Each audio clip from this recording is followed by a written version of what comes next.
has a dream. Last year, Earl Baltus fulfilled a dream by holding the world's first $100,000 to win dirt late model race. A race paying more money to win than many of the prestigious NASCAR Winston Cup races. And race fans came by the thousands. At the end of the evening, Freddie Smith of Baton Rouge, Louisiana beat the competition to take the top prize. Smith outlasted Scott Bloomquist, who suffered a flat tire with just 8 laps remaining. Event. Hello everyone, I'm Paul Davis, and I'll be bringing you the action tonight from this year's second annual Dirt Late Model Dream Race. Over 130 late model drivers are in the pits ready to compete in the second annual Late Model Dream here at Eldora.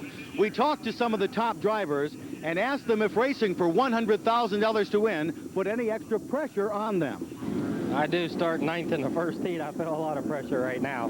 Well, everybody's got pressure on here. You know, $100,000 a lot of money to run for.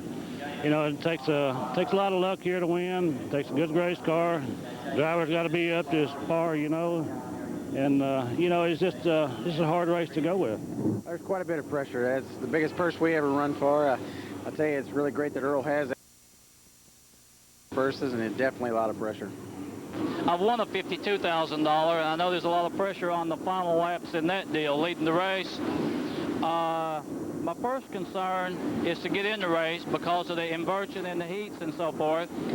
A lot of competition, everybody's pretty equal. But once they get into the race, my car's good. We found a little problem. We didn't qualify as good as we should have, but it's just a race, you know. When I'm racing, I just concentrate on being smooth, keeping the car straight, taking care of the race car, and going as fast and going close to the front or winning the race. Well, like I say, we don't get, you know, most of our races pay $5,000 to $10,000, $100,000, puts a lot of pressure on everybody. Well, there's a lot of pressure on all the races, really. I mean, $100,000 just adds to it, mainly because you got so many good drivers here. You know, everybody can make the show, everybody can win the show, basically. But the pressure of the money, it's just part of it. You know, you want to win all the races anyway, and you kind of got to block it out. You think about it after you win it, if you can win it. That's when it really hits you. Oh, yeah, it's a lot of pressure, you know, but you can't let it get to you. You got to just take it as it is any other race, and, you know, if you come home the winner, it's a big bonus. There is, in a way, I guess, but we just try and go about it like any other race and, you know, just do the best we can do. You know, the pressure's there, you know, maybe towards the end. If you're running up there real good, you know, leading it or something, somebody's right on you, that's when you got the pressure, you know, at the end of the race. But, you know, right now going into it, we're just going to try and, you know, get in the race and do the best we can do. And, you know, there's that a little bit, you know, in the back of your mind there, I guess, but because, you know, it's an awful lot of money. So do the best we can do, and hopefully we're there at the end. Well, I guess if a guy said there wasn't any pressure, he'd be lying. But, you know, a guy can't really look at it that way. I mean, you got to come over here with an open mind and, you know, just try to be clear-minded, I guess, as much as possible. You know, I don't like to look at the pressure end, though. We just come here for a race, and it's, you know, it's $100,000, I know, but we won't realize that till it's over tonight. Not really. You know, I think maybe 10 years ago it might have been, but we race for quite a bit every weekend now, and, you know, this is... there's a little more prestige in winning this one, I guess, and a lot more money. So, you know, there's a little bit of pressure, but, you know, we feel like when you get out on the racetrack, no matter what race you're in, if you're running good, you're going to go to the front. If you're not, you better get in and work on it. So, you know, it's just the same attitude you got to have at every race. Which is more important, the pride and the prestige of winning or the money? Well, I think in this one, the money, you know, the prestige and the pride is in the World 100, but this one here is the money. I think everyone here is thinking about the money. I don't think there's anybody here that couldn't use $100,000. We asked a few other drivers about what they thought about racing for so much money. Definitely, it's in the back of your mind, but the biggest pressure right now is the upcoming heat race and getting in to the show to worry about the big money. If you don't make it into the show, then the big money is no concern at all. Well, you take it like any other race, you know. You come here to try to win it, and, I mean, there's 140 cars here, but pretty much take it like any other race. I guess that was thinking if I won it, you know. We run the same, whether it's for 100,000 or 10,000 or whatever it is. We go out and do our best, and we try to get our car the best, and if it works out in racing, it's just kind of you got to have a lot of luck, and if it works your way, you win. And if it don't, well, you try to come back next time and get them. Oh, I feel real good about it. You know, they just had 5 or 6 more during the year. That'd be just great with me, you know. It's just a wonderful thing they've done here for the racers and the people and stuff. It's just a real unbelievable place. Right now, it's time to go racing with the non-qualifiers race from Friday night.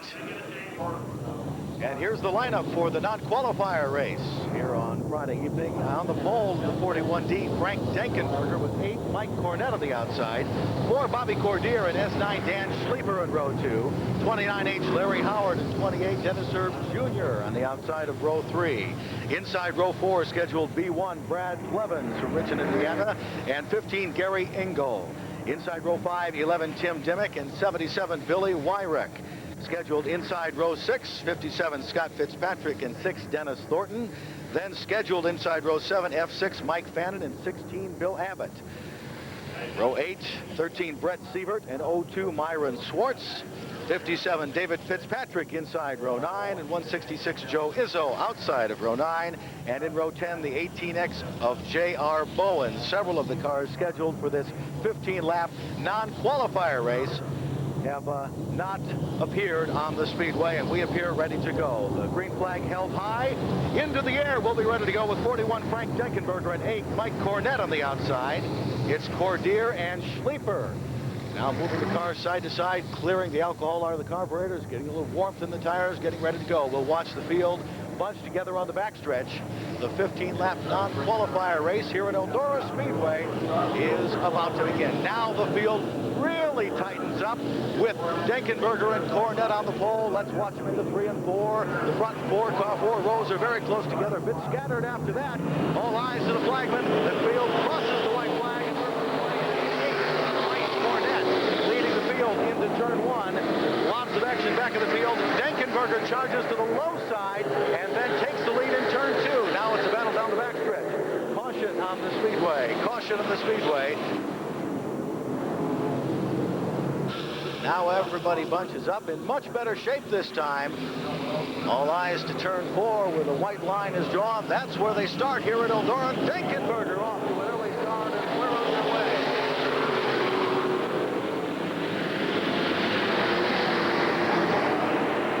Denkenberger, your leader from Wood Lake, Wisconsin. Cornett in second. Schlieper from Wisconsin also in third. As the field begins to string out now a 3.5 car length lead.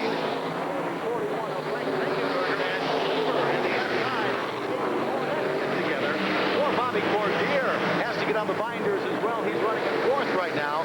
The B1 of Brad Blevins, who started inside row 4, right now is running in that 5th position. Denkenberger really has jumped out to a lead, about a half a straightaway. Cornett second, and Schlieper third. That is Cordier and Blevins. Now the 8th car of Cornett gets high, and S9 Schlieper on the backstretch dives to the inside. Right now, Frank Denkenberger enjoying a great lead. Here's Schlieper running second. 8 Cornett in third.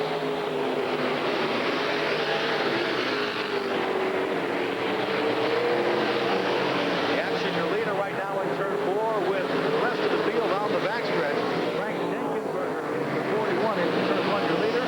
S9 Schlieper, there is 8 Cornett. 4th car, Bobby Cordier in 4th.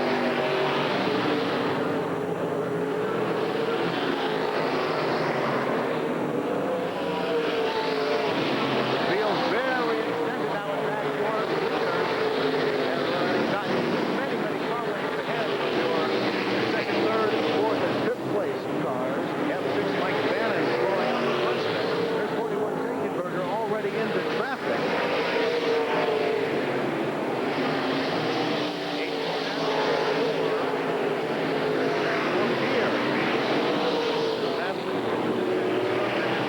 Second, third, and 4th. 8 Cornett high and into the wall.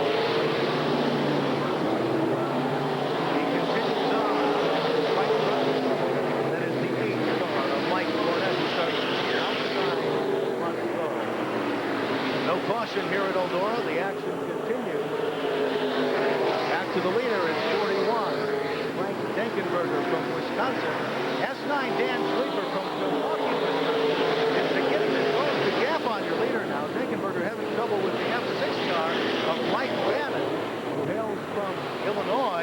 of debris here on the front stretch. A wheel has come off one of the cars, and we have caution on the Speedway.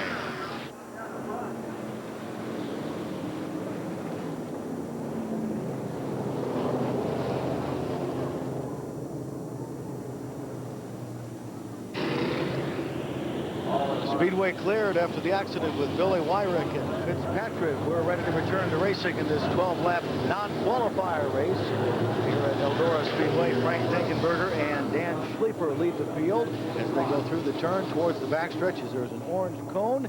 Middle of the speedway on the backstretch. The cars have to go around that cone in single file order and cannot begin accelerating until the leader reaches that cone. Now they begin accelerating 4 laps to the checkered. It's Schleifer chasing Denkenberger into turn 4. We're back racing again in the non-qualifier race here at Eldora Speedway. Your leaders drift high into turns 1 and 2. Denkenberger with a 3.5 car length lead on Schleifer. Schleifer trying to cut down the difference. It is for Cordier running in 3rd place. Denkenberger leads the field now with a decent size lead over 9. Left the field in his swing out as well. Much like earlier in the race, Denkenberger appears to have a very strong motor in the race car and be able to move easily on the field. Let's look at the battle for 3rd and 4th right now with Cordier and 28, Dennis Erb Jr. Cordier trying to make his way fast on the high side and on the low side. Can't seem to get the job done as Cordier makes the car very wide. Now they come down the backstretch. Erb looks towards the high side, now moves way down low. He's down low on the white flag lap. 1 more lap to go. Frank Denkenberger with a 4.5 car length lead on Dan Schleifer. Down the backstretch they come. It is still a great battle between Cordier and Erb for 3rd and 4th. Let's look to the front stretch and the checkered now. Frank Denkenberger, your winner, S9. Dan Schleifer in 2nd. Here's the battle for 3rd. With 4th, Cordier in 3rd, 28. Erb Jr. 4th, 15. Gary Engel in 5th. F6, Mike Bannon in 6th. Then 11, Tim Dimmick. That is the non-qualifier race here at Eldora Speedway. And here is your winner. He hails from Wind Lake, Wisconsin in the 41D, Frank Denkenberger. And here's the lineup for the first qualifying heat race this evening. On the pole, on the car number 28, Jimmy Mars with 7, Tony Carden on the outside. Inside row 2, 114, Randall Chupp at 11, Kevin Gundaker. Row 3, last year's winner, 00, Freddie Smith. And the fast qualifier, 99, Donnie Maran. Row 4, 71D, Delmas Conley. 14, junior, Ren Turner. Row 5, 1J, Davey Johnson, and 11, Dick Phillips. 30, Noel Witcher inside the next row with 53, Howard Miller on the outside. It's 99, Dennis Partridge, and A1, Jeff Clapp in the next row. 8th row, 6, Jeff Jones, and 41, Larry Davis. 11, Bob Birch inside row 9 with 44, Steve Schutte. M1, Kenny Christie inside row 10 with 15, Todd Schroyer. That is the scheduled lineup. Schroyer has not appeared for this race. 41, Frank Denkenberger has moved into his position. That's the lineup for tonight's first qualifying race for the Dream here at Eldora. The drivers aiming, of course, for those top 3 positions. They move immediately into the Dream. The next 3 cars move into the B main. The next 4 cars into the C main. So this 50-lap heat race is very important for these drivers to do well and to come out and finish in the top 3. The pace vehicles have moved to the infield. Jimmy Mars and Tony Carden in charge of the field. All 10 rows are nicely bunched in the backstretch as they come around turn 3, turn 4, to the accelerator. The green flag held high, and we're racing at Eldora. Early leader, 7, Carden, now 28, Mars sitting inside. We have a car up high into the wall. It's 11, Kevin Gundaker from Missouri taps the wall in turn 1, and the car has come to a stop. We have caution on the speedway. Field now clear. It's 28, Jimmy Mars, and 7, Tony Carden on the front row. It'll be a complete restart for heat race number 1. A complete restart. Now the field bunches up behind Mars and Carden. It's Randall Chubb looking the inside of Mars, and we're back to green here at Eldora. The front row looks much much like it did during that first attempt to start the race, with the two leaders running side by side. Mars from Wisconsin and Carden from Arkansas. Carden with a bit of advantage on the high side. Here comes Donnie Moran. Moran on the high side, right on the tail. Up in the 7 and 28. Mars. It's Moran to the inside of Mars. That's the battle for second place. Freddie Smith beginning to make his move in the 00 as well. Right now, 7, Tony Carden from Greenbrier, Arkansas. Built race cars for a living. He drives a GRT race car, helps assemble those race cars right now. He is your leader. Moran drifts high. Mars to his inside, not willing to give any of those top 3 positions. The 114 of Chupp is running 4th right now, with Freddie Smith in 5th place. Another lap is completed.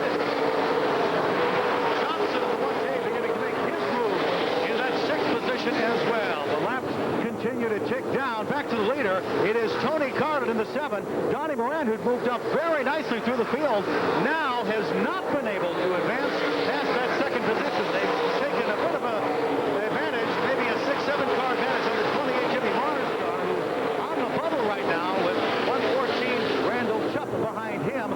Freddie Smith running in that 5th position right now, and a new car in the 6th position is 71 Conley. 71 Conley up to 6th right now. Here's a challenge for the lead. In turn 2 on the backstretch, Moran tries it down low.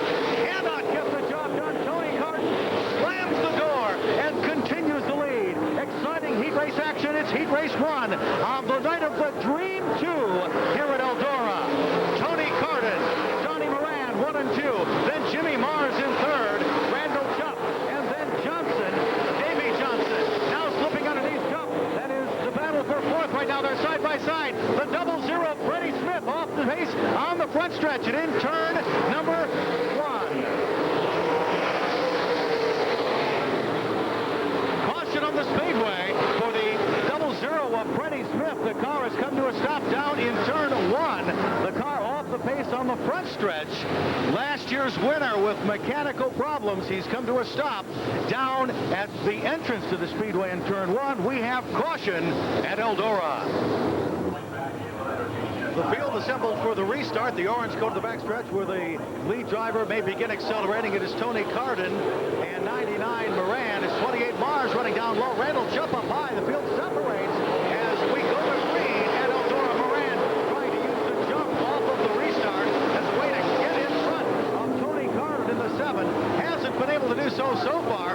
Mars holding on to that 3rd position. Here's Chupp in the 114, the battle for 3rd. It is Mars down low and Chupp up high. The cross flags indicate we're halfway through.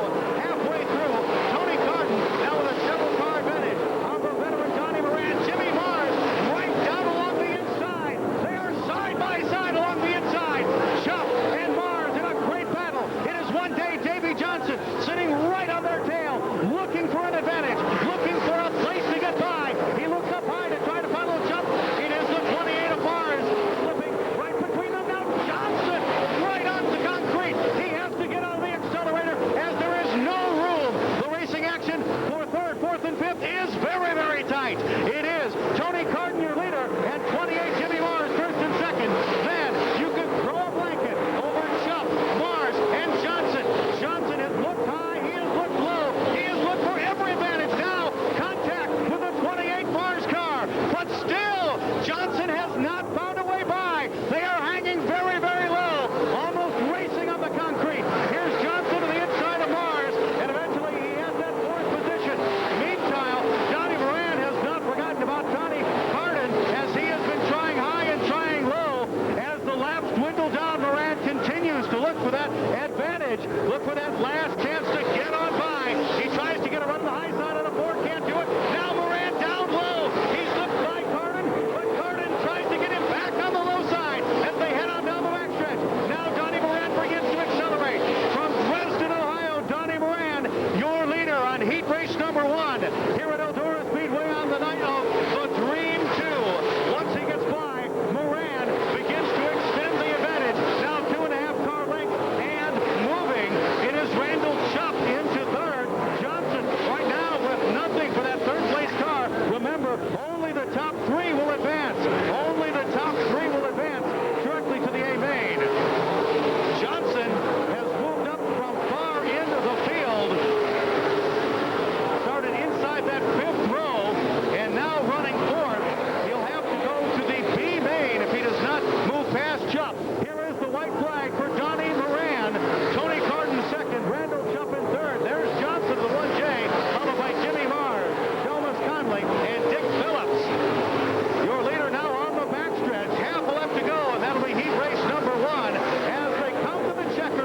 race 1, your winner, 99.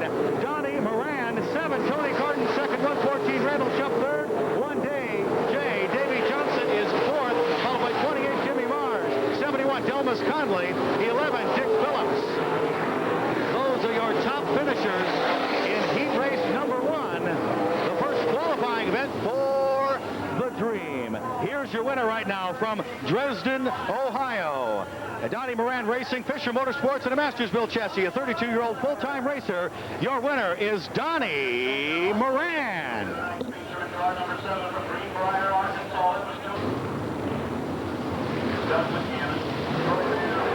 Here's the lineup for heat race number 2. On the pole from North Dakota, the 00 is Mitch Johnson.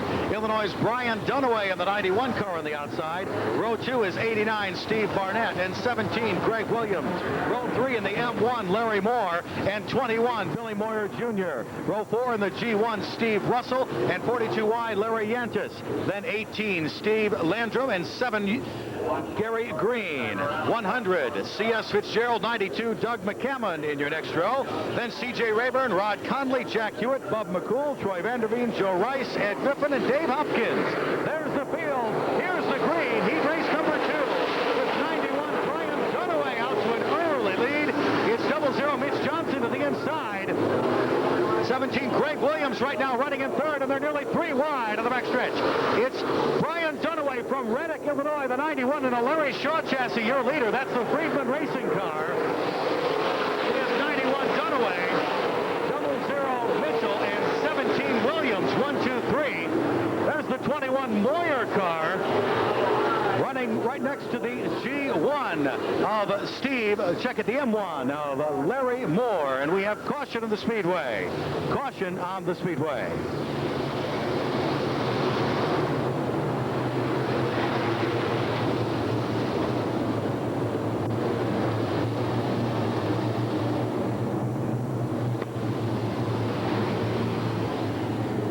Mike Cornett, one of the alternates, bringing out the caution. He and Dan Sleeper in the S9 was the cause for the caution. Mike Cornett has brought caution to the Speedway. I see some bumper hanging from the 57X. I believe that is Troy Vanderveen. We'll double check that to be sure.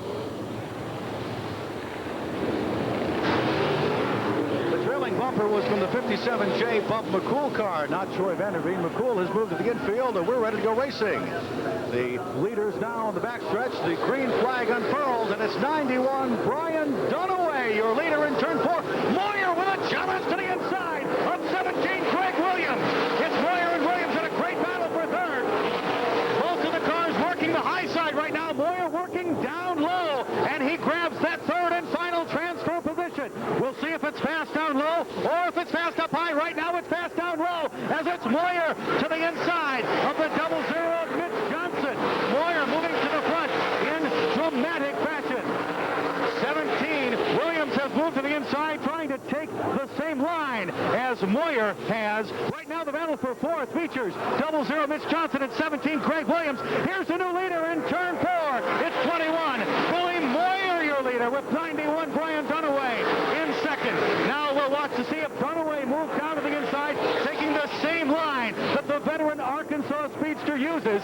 He's been down low. Everybody else has been up high. Now trying to make his way through the middle of the racetrack. It is Moyer, Dunaway, then Williams, the 00 of Johnson, and then M1, Larry Moore. There's another veteran of this speedway. Moore right now is running on the high side with 00 Johnson on the inside, trying to take the fourth place now. Here they come into turns 3 and 4 as Billy Moyer is in the process of checking out. He used the inside to pass, but right now he is gone. We're checking the progress on the M1 of Larry Moore from Dayton, Ohio. That's the medic alert car, as he is currently running in the 5th position right now. He's beginning to stalk the 17 of Greg Williams. He's beginning to stalk 17 Williams, who is probably 3 or 4 car lengths behind the 91 of Brian Dunaway, who's running a very smooth race. It is 21 Moyer in lap traffic right now. Dunaway in second, 17 Williams in third, then M1 Moore, 00 Mitchell, and the Franklin Flyer, 89 Steve Barnett, followed by 92 Doug McCammon. Williams and Moore having a great battle in turns 1 and 2. Williams looks like he wants to make the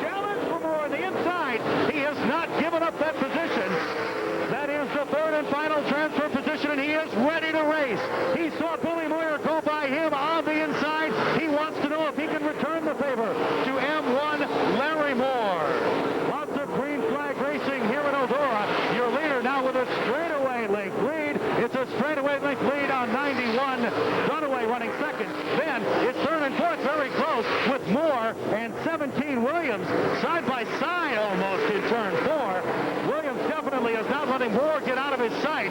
The lap traffic, the 20 car of Dave Hopkins, providing an extra obstacle for those cars. Here's your leader in turn 4 as he continues to work the lap traffic. It is 21, Billy Moyer of Batesville, Arkansas. After heartbreak last year, he did very well Friday evening, did not make the show on Saturday evening for the Dream. He would like to rectify this situation. He continues to pick off lap traffic.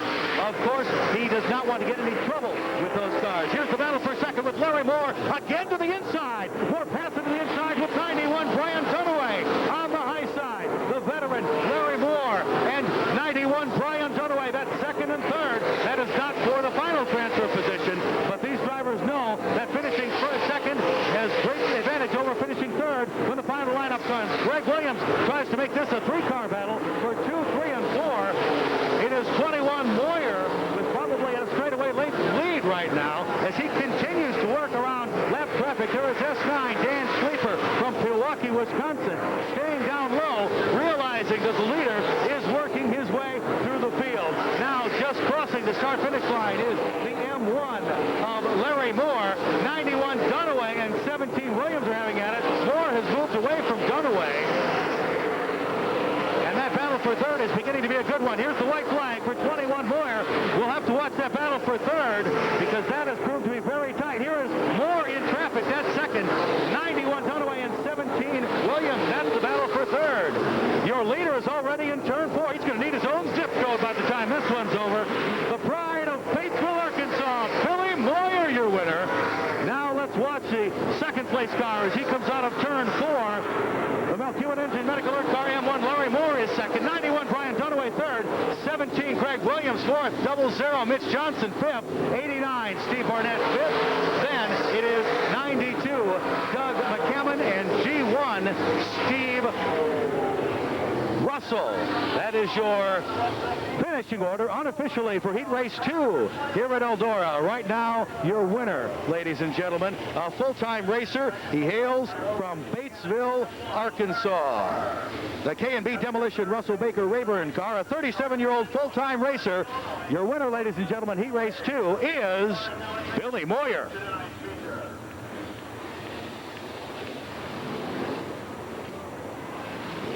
Here's the lineup for heat race number 3. The Rat 1, Bob Pierce on the pole with 75, Bart Hartman from Zanesville, Ohio on the outside. Second row is 71, Don O'Neill, and 16, Denny Felker. The third row, 99, Johnny Johnson, and 18, Scott Bloomquist. Fourth row, 16, Tony Izzo Jr., 25H, Bruce Hogue. Then 42, Todd Andrews, and B12, Kevin Weaver. 0, Chris Patterson. 9, Curtis Roberts.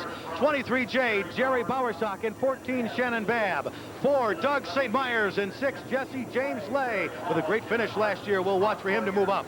0, Bubby James, and 34, Kevin Harden. 28, Barry Hall. 11, Pat Dorr. That's the lineup. It's heat race number 3. The leaders out of turn. Racing again at Eldora. It is Pierce in the Rat 1 on the inside. 75, Bart Hartman on the outside. 71, Don O'Neill from Martinsville, Indiana, right now running in third. Then it's 18, Bloomquist to the inside of Felker. That's the battle for 4th and 5th right now as Pierce slides into an easy groove on lap 1. It is Pierce, your leader, with 75, Hartman second. It is 71, O'Neill, then 16, Felker, and 18, Bloomquist. Remember, just the top 3 will advance. Just the top 3 will advance to the A. If you finish in 4th, 5th, or 6th, you must move to the B, and then past that to the C main. Battle right now is for 3rd, 4th, and 5th. It's 71 O'Neill, 16 Felker, and 18 Bloomquist. Bloomquist has not shown any advantage to be able to move up. Certainly not to the inside as Moyer did during his heat race. So we'll have to watch this popular driver advance as the heat race progresses. Right now, Bob Pierce with a steady rhythm. Now let's move down to the inside of the turn. He's moved midway to the inside of the racetrack. Now he's in 3 and 4. It is your leader, Bob Pierce, 75, Bart Hartman, and 71, Don O'Neill, 16, Felker, 18, Bloomquist. Now 42, Todd Andrews. 42, Todd Andrews has moved into that 6th place. Bloomquist with a move to the inside of Felker. Let's see how that one progresses now. Let's see if he's got some warmth into those tires and is able to get some grip on the bottom side of the racetrack. 42 Andrews also looking to get a grip on the racetrack on the low side, abandoning the high side that many of the other drivers have used for the laps early in heat race action. Right now, Felker is holding his own, doing a great job. It looks like 75. Bart Hartman is beginning to advance on Pierce in the one car, but we have caution as 9, Curtis Roberts from Coleman, Michigan, has come into contact with the wall. It's Curtis Roberts in turn 2. The field assembles behind Bob Pierce of Danville, Illinois, a former United Midwestern Promoters Series champion. He's the leader here at heat race number 3 as we return to green flag racing.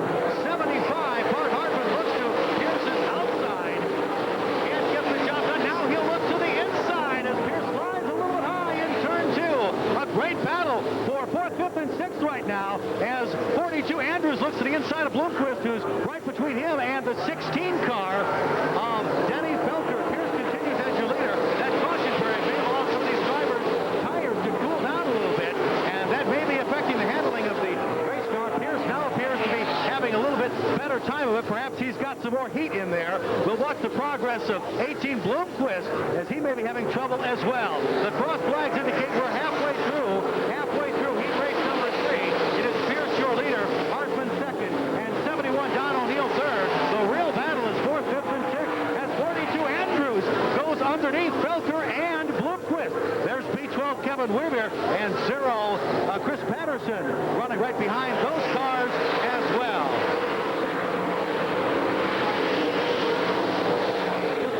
Looked like a small puff of smoke off of the Rat 1 of Bob Pierce off the right rear. That may just have been tire smoke. Pierce your leader. Bloomquist continues to try in vain. There is B12 Weaver working his way around this popular Mooresburg, Tennessee driver.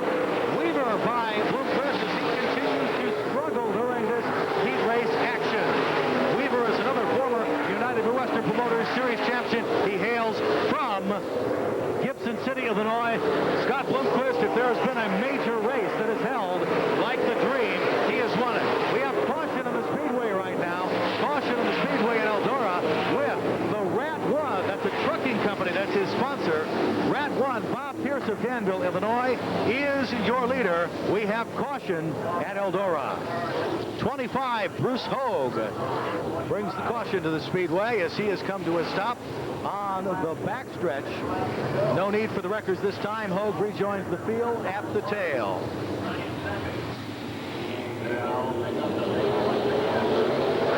The Rat 1 of Bob Pierce accelerates. It is 75, Bart Hartman second, and 71, Don O'Neill third. That's 1, 2, 3. These are the cars that will advance to the second annual late model Dream race. If they finish like they are right now. 42 Andrews right now running in 4th. Battle for 5th is a good one with 16 Felker at the inside of B12 Weaver. Weaver continues to advance.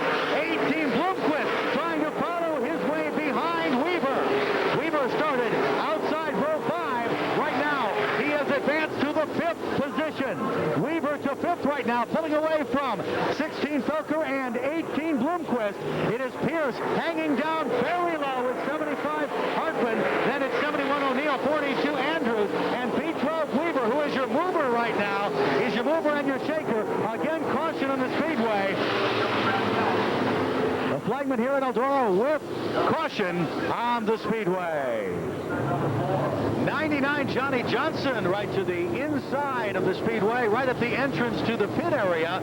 Spins, and that is the reason for the caution. The J&J Steel-sponsored car.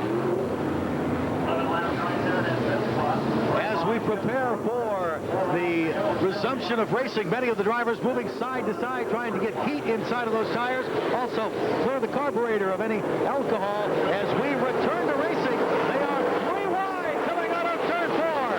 It is 1, Bob Pierce, 75, Bart Hartman, 71, Don O'Neill, and 42, Don Andrews, all hugging the low side. Andrews to the inside of O'Neill. He's working the low side. Here is B12, Kevin Weaver, to the high side. There are very few laps remaining, and only 3 will advance. This is a 3-way battle.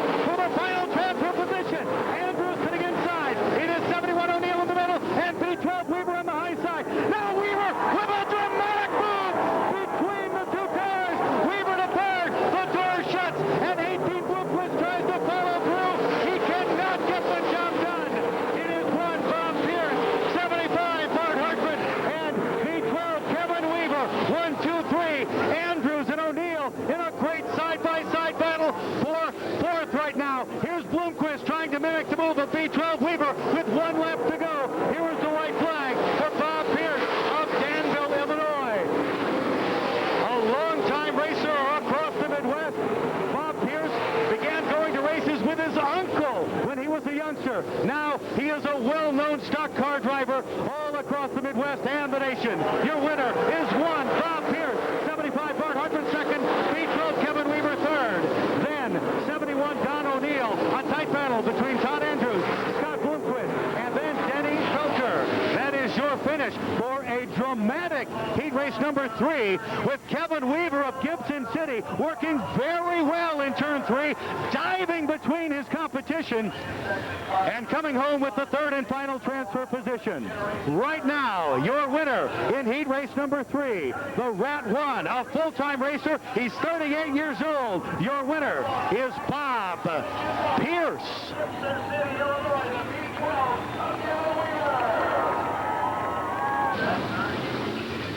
Heat race 4 with 27 Bob Pullman on the pole, 75 Terry Phillips on the outside. It is 6M Wendell Wallace and 30 Steve Shaver, 0 Rick Eckert and 15 Steve Francis, 10 Audie McWilliams and T20 Josh Tarter, 00 Mark Barber, G2 David Gibson, 10 Pete Parker from Wisconsin, B1 John Lawhorn, 131 Curtis Gaddis, RG3 Bob Salave, 3 Rick DeLong, 5K Ed Counshell, 77 Robbie Starn, 17 Tim Sabo, 79 Dan Brown, and 50 Ed Dixon. There's another past UMP champion. He starts at the tail of heat race number 4. It is Pullman and Terry Phillips. Phillips with the advantage as we come out of turn 4, and we are racing here on heat race number 4. We have caution to the Speedway.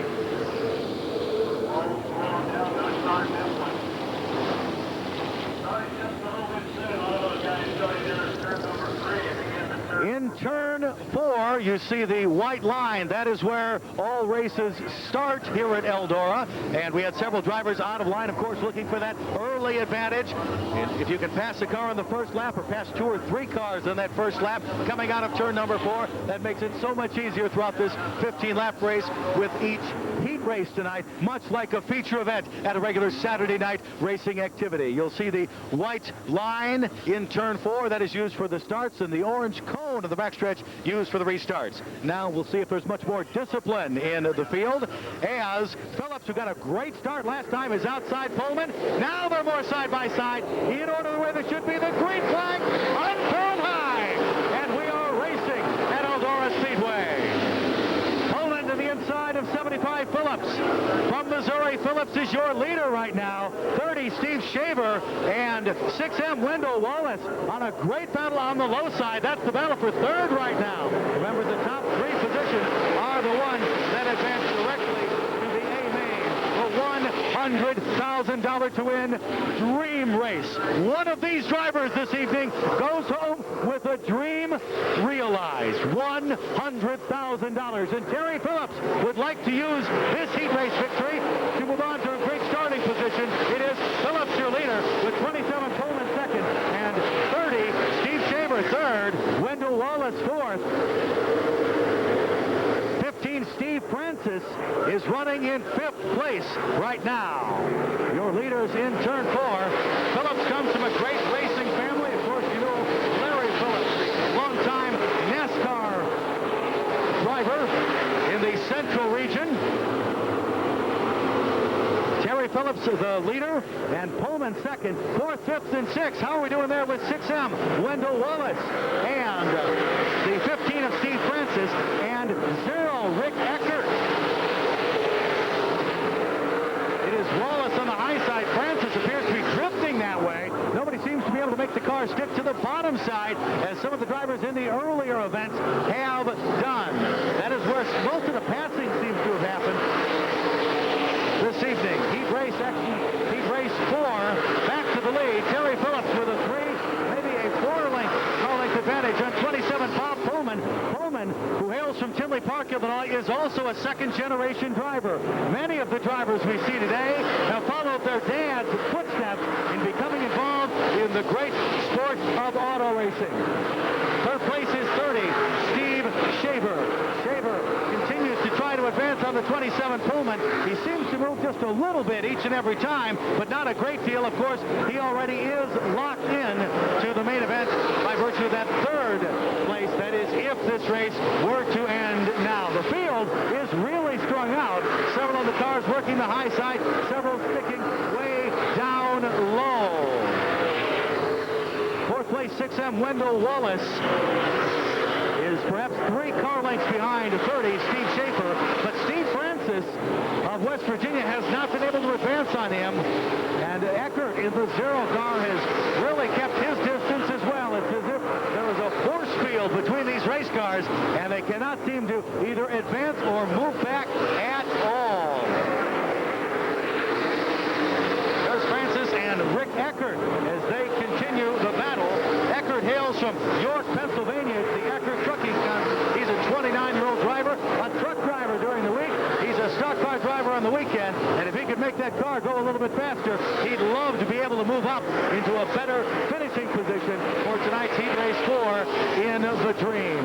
Now perhaps a 10-car length lead for your leader, 75, Terry Phillips.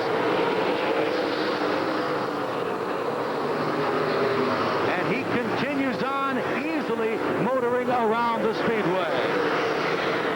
Eckert continues right on the backside of 15 Francis. He's looked high, he's looked low. Obviously now a number of laps on the Speedway, and the racing surface begins to slick off as more rubber is applied, and the moisture is drawn out of the racetrack. And right now, Francis has been able to successfully hold off the Eckert car. That really is the closest battle on the Speedway.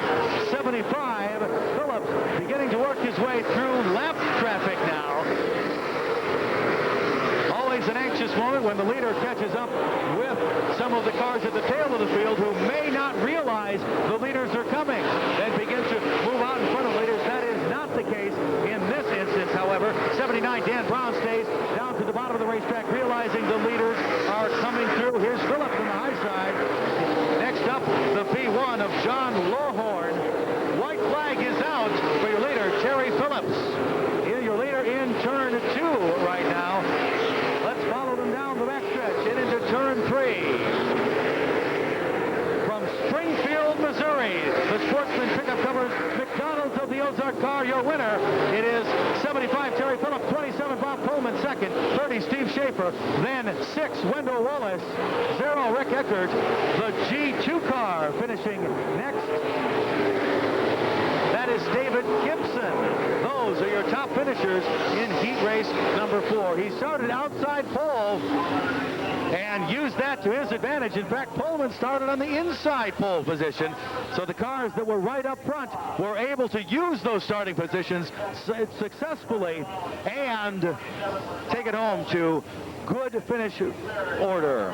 As he gets ready to cross the scales, remember these races are held under the auspices of the United Midwestern Promoters sanctioning body in its 11th year. The cars must weigh at least 2,350 pounds with the slant style nose, with the stock nose 2,300 pounds. All the top finishers must go across the scale. As he goes across the scale, here's your winner, 75, Terry Phillips. Heat race number 5 with a former United Midwestern Promoters national champion, 75 John Gill of Mitchell, Indiana on the pole. It is 68 Tim Hitt on the outside. 12 Rick Aukland, and P4 Jack Boggs in row 2. 5 Ronnie Johnson, 29 Darrell Lanigan, 7 Jay Sparks, and 93 Jay Johnson. 3 Steve Smith, and 55 Fred Lofgren. That is row 5. Then row 6, 25 Kevin Roderick, D1 Dion Deason, 17 Randy Boggs, 92 Jerry Inman. Next row, 71C RJ Conley, and 12S Terry Schroff. 1W Tom Wazalewski, and 81 Jeff Mounts, 11 Earl Smith, and the SMR1 of James Snow. That is your field. Winner of this race will start on the outside of the front row. The field moving very slowly, very, very slowly. John Gill waiting until he gets right up to that white line before he begins accelerating. It's Tim Hitt on the outside. Obviously, Gill believes he can use that to his advantage. Here's 12, Rick Aukland to the inside. They're 3 wide down the front stretch. The Fargo, North Dakota driver tries to make a dramatic move on the first lap. John Gill, leader right right now we have trouble in turns 1 and 2. A great battle for the lead, but right now we have several cars that have gotten together in turns 1 and 2. Some still looking the wrong way. It'll be a complete restart. Great heat race action. Heat race 5 at Eldora. In the battle of the chassis, it's a Masterbuilt chassis on the pole and a Rocket chassis on the outside. And to show the true nature of this race, we have a driver from Indiana and West Virginia on the front row, North Dakota and Kentucky on row number 2, Tennessee and Kentucky in row 3. Truly the best of the nation here at Eldora for the second annual Late Model Dream. Again, the very slow start. We'll watch to see what Aukland does this time as he tries to get the inside of 75. Gill, we're back to racing at Eldora. 75, John Gill, you later. Aukland works to the inside, although he was not able to use that to his advantage as he did last time. Here's Jack Boggs to the inside of 68. Tim Hitt. It's nearly 3 wide. Boggs gets out of the gas. Says, wait a minute. We'll try this a little bit later in the evening. Now Boggs to the inside. Nearly 3 wide on the front stretch. 75, John Gill has moved to a lead. But the battle for second, third, fourth, fifth, 29, Darrell Lanigan. And then 5, Ronnie Johnson. Early laps here at Eldora. Several cars caught up in an accident in turn 1. And we have caution.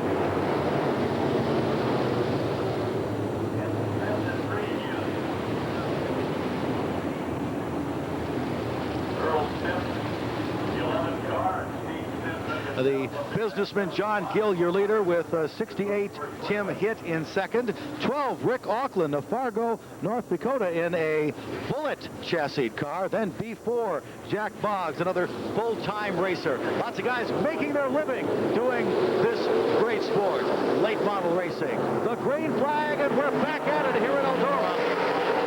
Aukland looking to go to the inside of 68 Hitt. B4 Boggs also looking to make his way up. Then 29, Darrell Lanigan. And 5, Johnson. It's a battle for second with Aukland to the inside of Hitt right now. Aukland working in the middle of the racetrack. Unable to get the job done. 68 Tim Hitt with a smooth line in the center of the racetrack. Here's another middle of the racetrack pass. B4 Jack Boggs moves to the inside of 68 Hitt. He moves into the third position. It's a great battle. 1, 2, 3. Boggs to the inside of Aukland now as he's in a rhythm. Jack Boggs from Grayson, Kentucky. They call him Blackjack Boggs. He'd like to take home a winner tonight. It'd be a dream to win $100,000. That's his aim as a full-time racer. He heads down the front stretch right to the inside of Rick Aukland. John Gill has checked out. It is 29, Darrell Lanigan right now up in the fourth position. 68 Hitt in fifth. Then 5, Johnson. And 25, Roderick. Roderick in the 25 car is the owner of K&B Wrecking. That's a business that you see sponsoring another race car this evening. Another prominent race car. That is Billy Moyer of Batesville, Arkansas. Not only a sponsor, but a racer. Let's look at the battle at second, third, as Boggs continues to put the pressure on Fargo, North Dakota's Rick Aukland as they continue to exchange sheet metal, bump tires, bump bumpers, do whatever it takes to try to gain that extra advantage. The field begins to stretch out just a little bit. 17, Randy Boggs off the pace on the front stretch. He'll have difficulty making the field this evening. 29, Darrell Lanigan begins to move on Boggs as we have caution on the speedway. Caution is for 17, Boggs on the backstretch.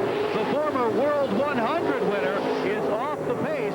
He is about to enter the backstretch pit area.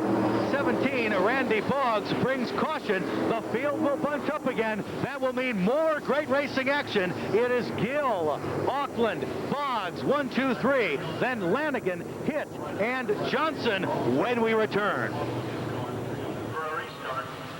Unofficially, 5 of 15 complete as 75 John Gill leads the field past the G.W. Pierce Auto Parts sign here at Eldora. As the cone of the backstretch, the field accelerates. We'll watch to see if Aukland can get to the inside of Gill as we return to racing. 68 Hitt tries to get past 29. Lanigan can't get the job done. Lots of cars jumping to the low side. There's 25 Roderick moving down low, trying to take advantage as well. Boggs Boggs moved up high, tries to use the momentum on 12 Aukland. There is no success for him in that vein so far. Running the middle of the racetrack, it is 75. John Gill from Mitchell, Indiana. 12, Rick Aukland from Fargo, North Dakota. P4, Jack Boggs of Grayson, Kentucky. Then 29, Darrell Lanigan of Union, Kentucky. 68, Tim Hitt, and 5, Ronnie Johnson, following close behind as well. The field showed the crossed flags, which means we're halfway through, and Boggs has really been running close to that 12 car. I bet he could give him some advice on setting up the race car because he's been looking right in there. But Rick Aukland would say, hey, I don't need any advice. I'm running second, and you're running third, Jack Boggs. Now Boggs nearly in trouble here on the front stretch as the car gets sideways as he tries to work past Aukland. Aukland, the experienced veteran, continues to hold the position. 29, Darrell Lanigan begins to move on the B4 of Jack Boggs, trying to move up into that final position. It is the bump position, remember. We take just the top 3. As each heat race grows in laps, the 75 has begun to move out front. Boggs is right on the tail of Aukland. That's the battle for second and third. The new wrinkle here is 29 Lanigan, who has moved to the high side and trying to use the momentum of being on the high side and just lightly tapping the wall here in Eldora to begin to move through the turns faster, getting that turn speed, which may turn into an extra position. They'll be 3 wide in turn 4. Here they come. It is 29 Lanigan into the wall with B4 Boggs working on the inside. Rick Aukland nearly escapes that. Aukland to second right now, and it is Lanigan and Boggs. Boggs trying to cut off that upper groove for Lanigan as he sees. Lanigan is able to gain momentum on the high side. Will they move out of turn 4? It is 12 Aukland. B4 Boggs, and Boggs gets sideways in a great move. He holds on, and 29 Lanigan to the inside of 12 Aukland.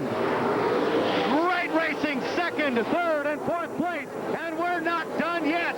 5 Johnson and 68 Hitt are perhaps 10 cars behind these cars. It's the battle for second, third, and fourth that they'll be talking about in heat race number 5. 29 Lanigan moves past P4 Boggs, and now past 12, Rick Aukland. 29, Darrell Lanigan as the white flag comes out for your leader. 75, John Gill, Lanigan second. 12, Aukland third. It is B4 Boggs with a challenge for third. We're not through yet. Boggs hasn't given up. He knows where the money lap is.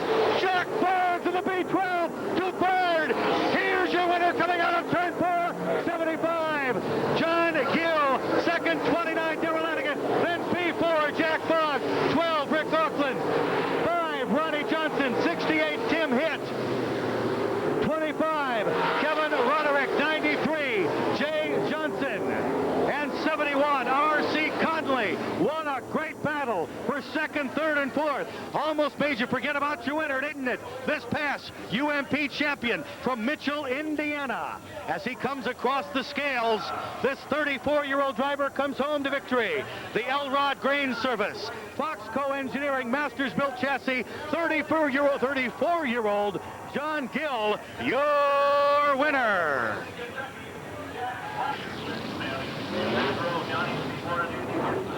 We've referred to many of the UMP champions in its 11 years. It's featured some of the best names in late model racing. A past UMP champion, 20 gigs, Kevin Claycomb from Vincennes, Indiana on the pole. 24, Rodney Franklin to the outside. And look at the cars swerve as they try to get some heat into these tires. 1B, Jerry Rice. 8Y, Shane Yoder. That's row 2. Row 3, 66, Bill Frye, and 11, Charlie Swartz. Then 1, Chubb Frank, and 66B, Johnny Verdon. Row 4, 96, Terry English. 1, Clint Smith. Then 11, Don Seaburn. 25, Andy Gensman. 13, Junior Banks. 27, Bill Hahn. 11, Donnie Barnhart. 38, Tom Hurst. 59, John Rhodes. 10, Jeff Leaka. 101, Penny Feltner. 3, Dave Gray. And we're back to racing in heat race 6. Lots of contact on the front stretch. Lots of contact. 24, Rodney Franklin, your leader. We have a car out of the gas. That may be Swartz in the 11 as he is moving slowly up in turn number 2. Racing action continues. Rodney Franklin, your early leader right now, with 28 Claycomb and 8 Yoder. Second and third, the 1B of Jerry Rice and 66 Bill Frye. That It is a tight battle for fourth right now. Here's Frye to the inside of 1B, Jerry Rice, and he continues to work on him in turn 4. That's the battle for fourth. That's the battle for fifth, sixth, and seven. Also heats up. Moving nicely in the 96, Terry English. Terry English is moving up quickly through the field. He right now is fifth and advancing. In turn 4, it is 24, Rodney Franklin. 28, Kevin Clayco. 8Y, Shane Yoder. Then 66, Bill Frye. 96, Terry English. The field continues down the backstretch. Only the top 3 will advance.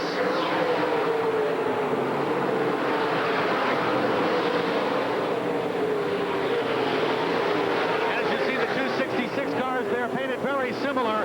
66 Frye is running fourth, then Terry English, then 66V, Johnny Verdon. That is fourth, fifth, and sixth.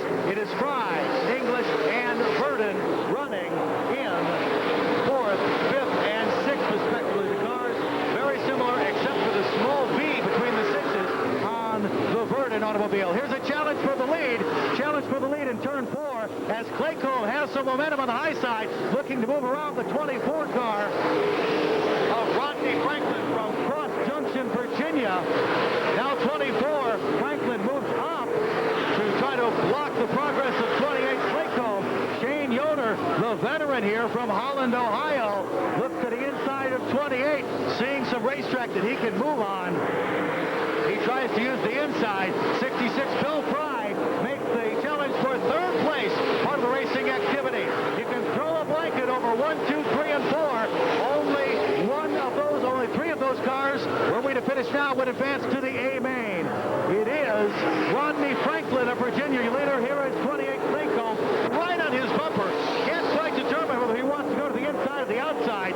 Frye to the outside of 8, Yoder. Yoder moves away from him a little bit and begins to make a challenge for the second place. Not much concerned with his competition behind him, only looking ahead for the racing action as left cars begin to become a concern. Dave Gray to the inside, out of the way of the leaders, and the leaders try to move to the high side so that their battle can continue. Franklin, Clayco, and Yoder, 1, 2, 3. Then 66 Frye, 96 English, who made some great moves early, but hasn't been able to move up since, and 66 Verdon. Battle for second. It is Yoder who is to the inside of 28 Clayco. Clayco has run virtually this entire race in second place. It took just a pass in turn 2 for 8Y Shane Yoder to come to second place, and now it looks like Yoder hasn't quite had enough. Now it is 66 around 28, Frye around Clayco. Lots of action with Yoder moving to the front. Your early leader, Rodney Franklin, has given way to Holland, Ohio's Shane Yoder, but 66 Frye is on the move.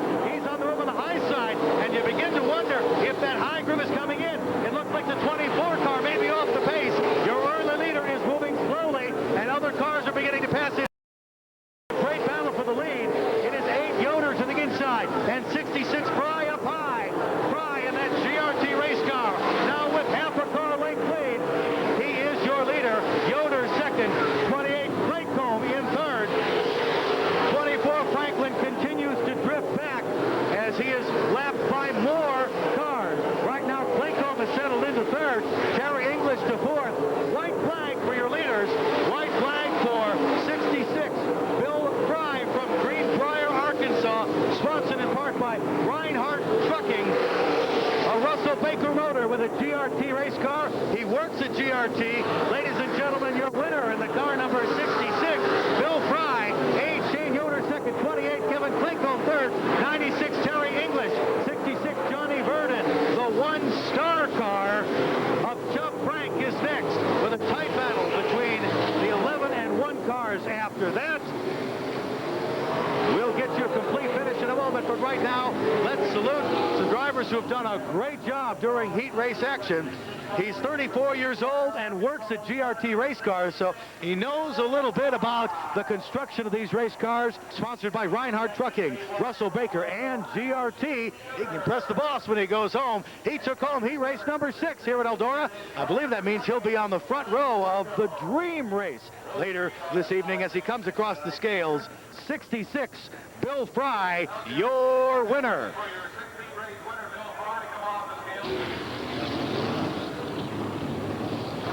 15 laps for the C main. 6 cars advance to the back of the B main, and here is the schedule starting order. It is 11, Dick Phillips, 92, Doug McCammon in the front row, 0, Chris Patterson, 131, Curtis Gaddis in row 2. Row 3, 25, Kevin Roderick, and 1, Clint Smith. Jeff Clapp in the A1 inside row 4 with G1 Steve Russell on the outside. Then 14 Shannon Babb and T20 Josh Harder row 5. 93 Jay Johnson, 11 Don Barnhart row 6. 6 Jeff Jones, 21 Jack Hewitt the next row. 34 Kevin Harden, and 10 Audie Williams. Then 71C R.J. Conley and 24 Rodney Franklin, starting very far back in this C main. 30 Noel Witcher, 7 up Gary Green. Final 2 rows, 23 Jerry Bowersock, 00 Mark Barber, 55 Fred Lofgren, and 25 Andy Ginsman. That is the lineup. I believe I said Audie Williams earlier. I apologize, Audie McWilliams. As they come around, the field has received the 1 to go signal behind the pace car here at Eldora. The top 6 advance. Everybody else is through for the evening. This is the C main. Again, we've talked about drivers from across the nation in this race. Indiana, Michigan, Georgia, Ohio, Illinois, Mississippi, all represented in those front 4 rows. And those drivers going for those top 6 positions. It is Dick Phillips of Scipio, Indiana, and Doug McCammon of Palestine, Illinois on the front row. Then Chris Patterson and Curtis Gaddis in the second row. It'll be a very important start as the field very, very slowly comes to the white line. 15 racing laps at Eldora. The C main is underway.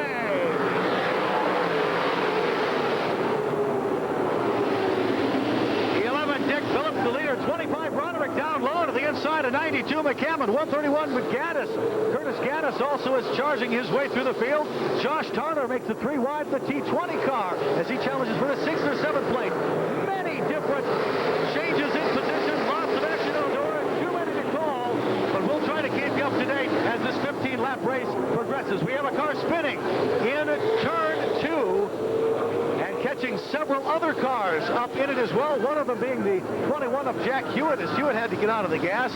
Here's caution of the Speedway.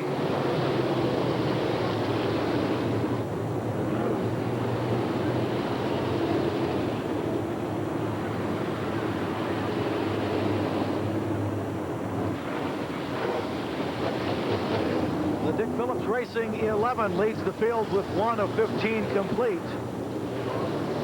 Last chance race, you finish in the top 6 and move to the back of the B main, or you're through for the evening. This is the C main. These UMP super late model cars at the Dream 2 in Eldora. Right now, it is Dick Phillips as he heads to the cone of the backstretch. 0 Chris Patterson, 92 Doug McCammon, 1, 2, 3. Then 131 Curtis Gaddis, 25 Kevin Roderick, Josh Tarter, T20 working to the inside the racetrack as well. They're back to racing at Eldora. Phillips hangs to the low side, and he leads the field down the backstretch with a 2-car advantage over Patterson in the 0 and McCammon in the 92. Roderick is moving nicely. He is on the inside of Gaddis.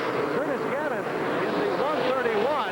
He's been moving up through the field. He starts inside row 3. Drifted back early in the race, but now beginning to make his presence felt here in the C main.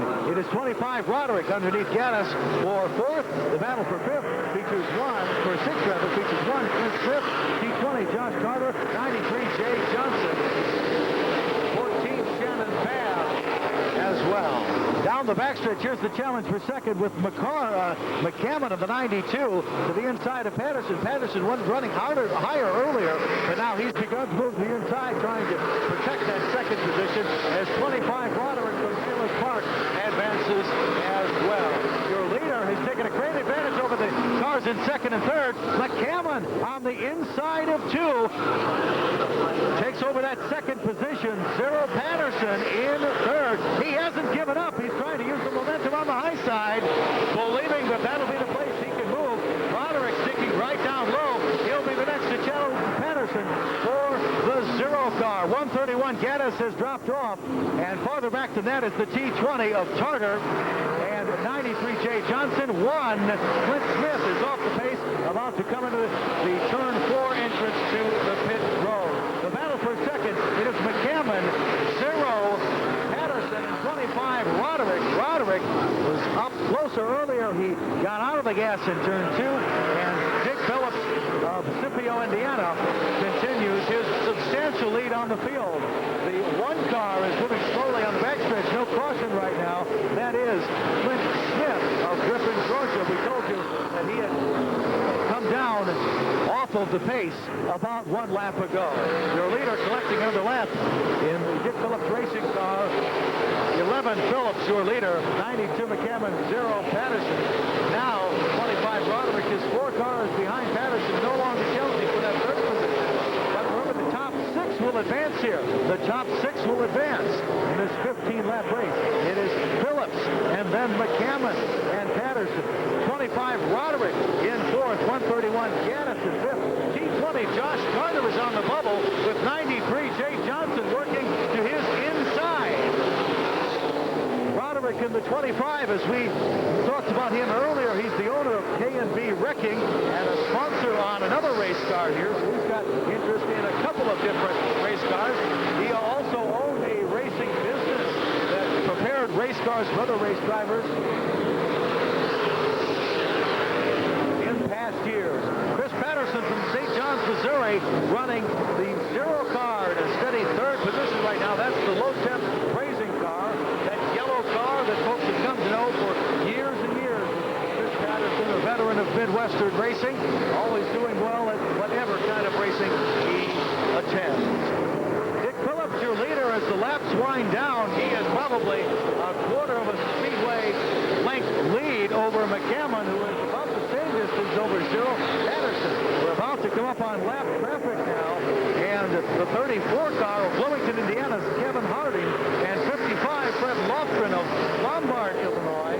They're right now running at the tail of the field, and we'll see what role lap traffic plays in the closing laps. The white flag in the hand of the flagman. Here's the battle for third as Roderick lifts to the inside of Patterson, your leader in turn 4. Now it is 11 Phillips taking the white flag. One more lap. 92 McCammon is second. Battle for third. 0 Patterson and 25 Roderick. 131 Gaddis right now in fifth, and T20 Josh Tartar, your unofficial bubble position. 93 Johnson close behind him. Your leader in turn 4, your winner of the C-Main, advancing to the B, Dick Phillips of Scipio, Indiana, the Columbus Bowling Center car. 92 Doug McCammon second. 0 Patterson edges out 25 Roderick. That's the battle for third and fourth. 131 Curtis Gaddis from Arkansas in the next position, followed by T20 Josh Tartar. That is, I believe, the sixth and final transfer position, with 93 Jay Johnson close at hand. Lots of action in this C main event, and as he comes across the Speedway, your winner of the Dick Phillips Racing 11. On the backstretch now, Dick Phillips, your winner.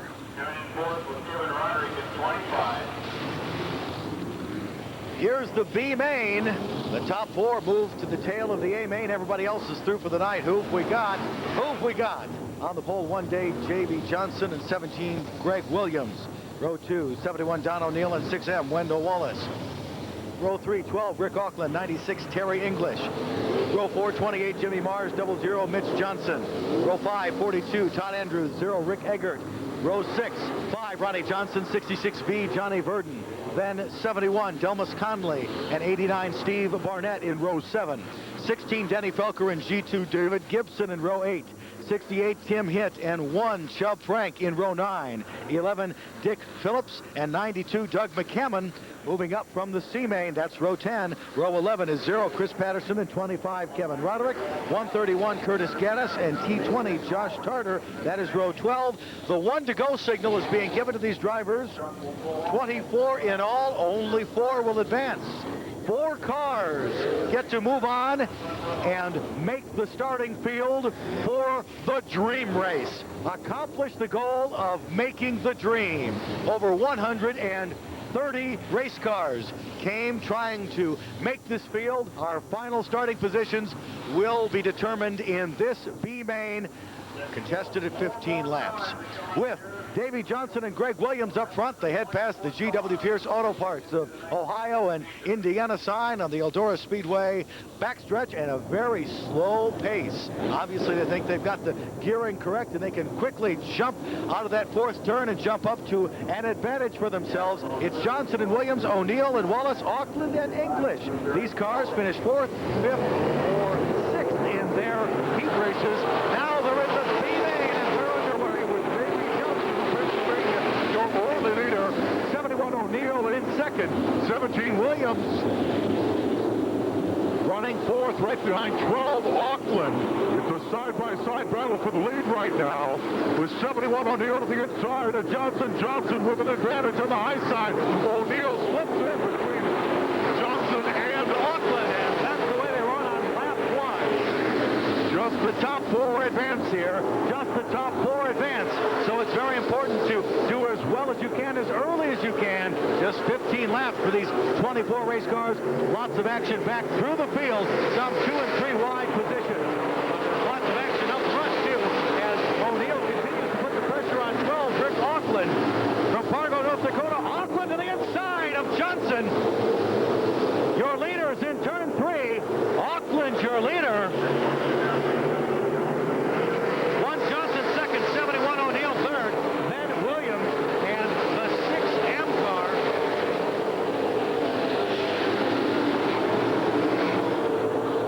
It is 17 Williams and 71 O'Neill in that battle for 3rd and 4th.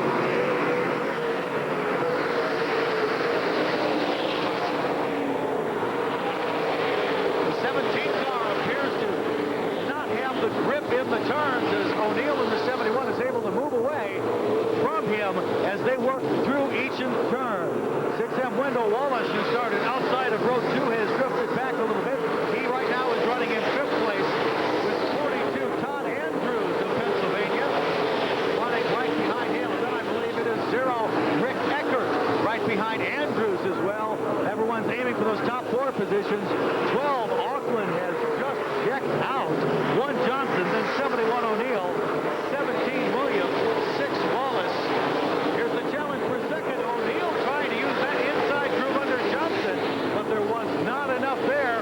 Johnson continues running through the middle of the racetrack, and it is 1st, 2nd, 3rd, and 4th, as it has been for several laps. Johnson in 2nd, O'Neill, who runs a timber company in Martinsville, Indiana, in 3rd, then Greg Williams in the Sterling-sponsored car in 4th.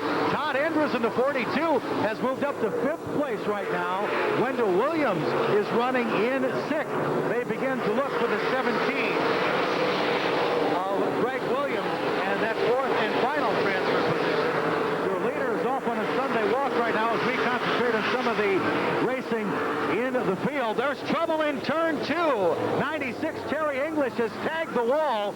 96 of Terry English has tagged the wall. That will tighten up the field considerably. Your leader just coming up on the 96 car. 96 Terry English with trouble in turn 2. He got up against the wall. You can see the smoke coming from the car. He hails from Benton, Kentucky.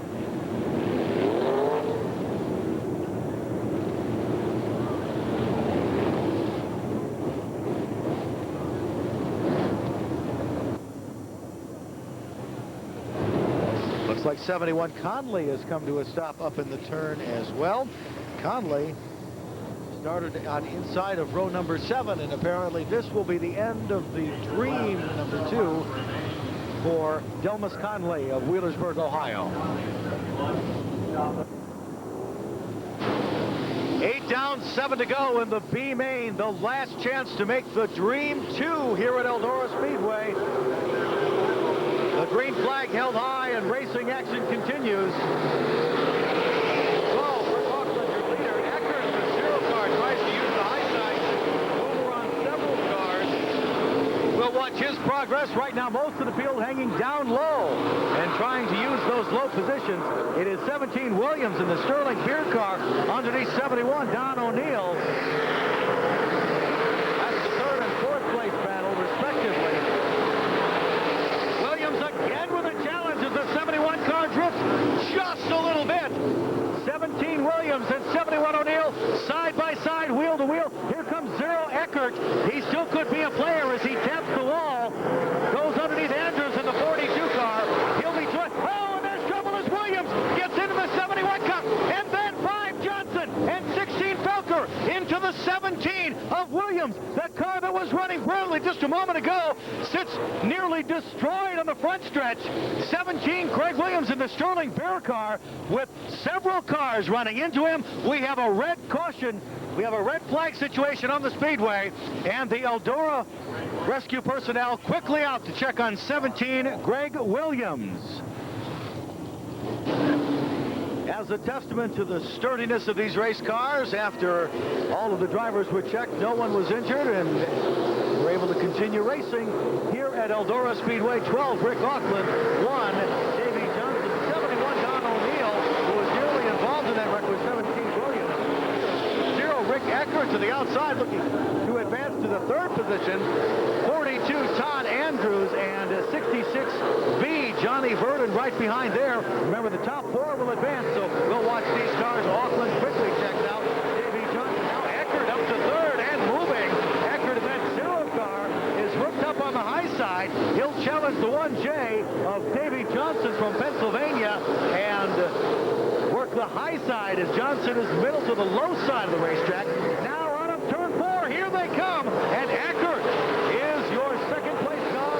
He'll begin to look for 12, Rick Aukland, your current leader of the B main. The laps are dwindling down, just the top 4 advanced right now. Aukland, Eckert, Johnson, and 71 O'Neill in 4th. Those are your cars which will advance. 66B, Johnny Verdon, is beginning to challenge the 71 car of Don O'Neill. You remember his car being the 71 O'Neill car was tagged by the 17 car of Greg Williams earlier, and he was able to continue racing, so he's had a lot of action already. He would like to continue in this 4th place, but Johnny Verdon would like to take that final transfer position away. Verdon looks to the inside, and O'Neill does not appear to be able to keep the car down low to be able to challenge. White flag for your leader. It is 12 Rick Aukland. They are side by side for the 4th and final transfer position. Don O'Neill just has 4 more turns. We'll see what happens. Your leader already in turn 3. Here's the challenge on the backstretch. It's Verdon to the inside of O'Neill. Your winner at the checkered is 12 Rick Aukland. He advances to the Dream. Then 0 Eckert, Rick Eckert. 1J Davey Johnson at 66. Verdon just edges out 71 O'Neill. The final transfer position was earned in lap 4 of the 15-lap race. 42 Andrews was in the position after that. Right now, a great race with a great last lap pass. Lots of action. Your winner is 12 Rick Aukland from Fargo, North Dakota. And here's the lineup for the 2nd annual late model Dream at Eldora Speedway. 66 Bill Frye and 75 John Gill on the front row, with 75 Terry Phillips and the Rat 1 of Bob Pierce in row 2. 21 Billy Moyer and 99 Donnie Maran make up the powerful row 3, with 7 Tony Carden and M1 Larry Moore in row 4. 75 Bart Hartman, 27 Bob Pullman in row 5, with the 6th row featuring 29 Darrell Lanigan and the 8 of Shane Yoder. Row 7, 114 Rendell Chupp and 91 Brian John Dunaway. Row 8, B12, Kevin Weaver, and 30, Steve Shaver. Row 9, B4, Jack Boggs, and 28, Kevin Claycomb. Row 10, 18, Scott Bloomquist, and 5, Steve Francis. Row 11, 12, Rick Aukland, and 0, Rick Eckert. And row 12, 1 day, Davey Johnson, and 66V, Johnny Verdon. The field is in the 4 abreast. Salute to the race fan, and they'll come around this time ready to salute the great race fans at Eldora. These are the best late model race car drivers in the country. 12 states are represented in this 24-car field, with the states both represented, including Arkansas, including Illinois, and including Kentucky. And as they come on around 3 and 4, the light bulbs begin to pop as all the fans begin to wave and cheer for their favorite drivers, saluting the best in the dirt late model business as they come around turn 4. The drivers are waving back, saluting the race fan, because indeed, without the race fan, and you can hear the cheer from the crowd, without the race fan, friends, this event, this speedway, this night would not be possible. The 4 abreast salute to the race fans from the participating drivers in tonight's late model dream race. One of these drivers will realize their goal.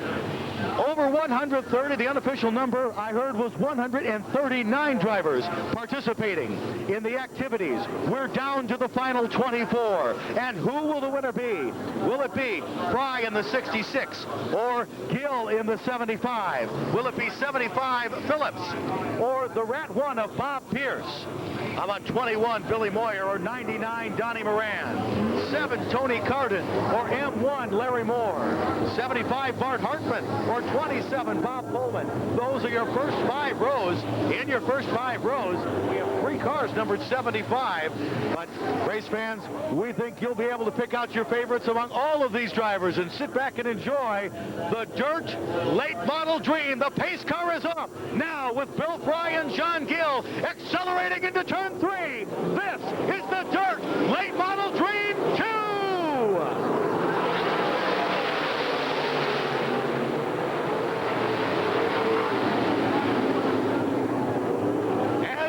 Works through turns 1 and 2. 75 John Gill, your early leader. 66 Frye, then 75 Phillips. 21 Moyer down to the inside, running in that 5th position as well. We've completed lap 1.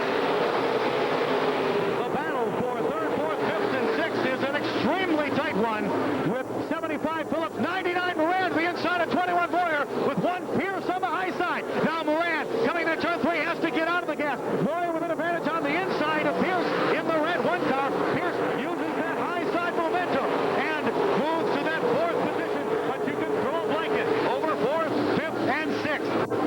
The field is still very tightly balanced with several laps under the belt. Some of the cars making their way through, trying to head to the front of the field. 75 Gill, your leader. 66 Frye second. Then 75 Phillips. 21 Moyer to the inside of 1 Pierce. 99 Moran believes the high side will be the fast place. Right now it is 21 Moyer moving into 4th. 21 Moyer to 4th.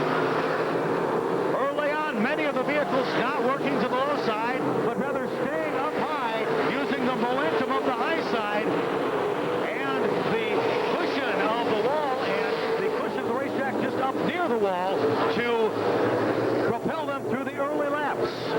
Your leader from Mitchell, Indiana is 75 John Gill. There's a pass for 3rd, and 21 Moyer goes to the inside of 75 Phillips. 21 Moyer to 3rd.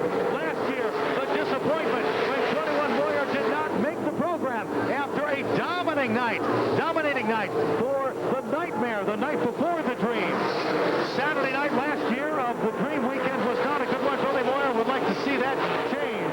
He is now past 75 Phillips. 99 Moran now on the tail of the 75 Phillips car. 1 Pierce has begun to move down to the low side. Pierce down to the low side of the 99 Moran car. We'll watch that battle. That is the battle for 5th and 6th position. 2 wide on turn 4, Terry Phillips and Donnie Moran. Really having at it. Bob Pierce in the 1 car. Watching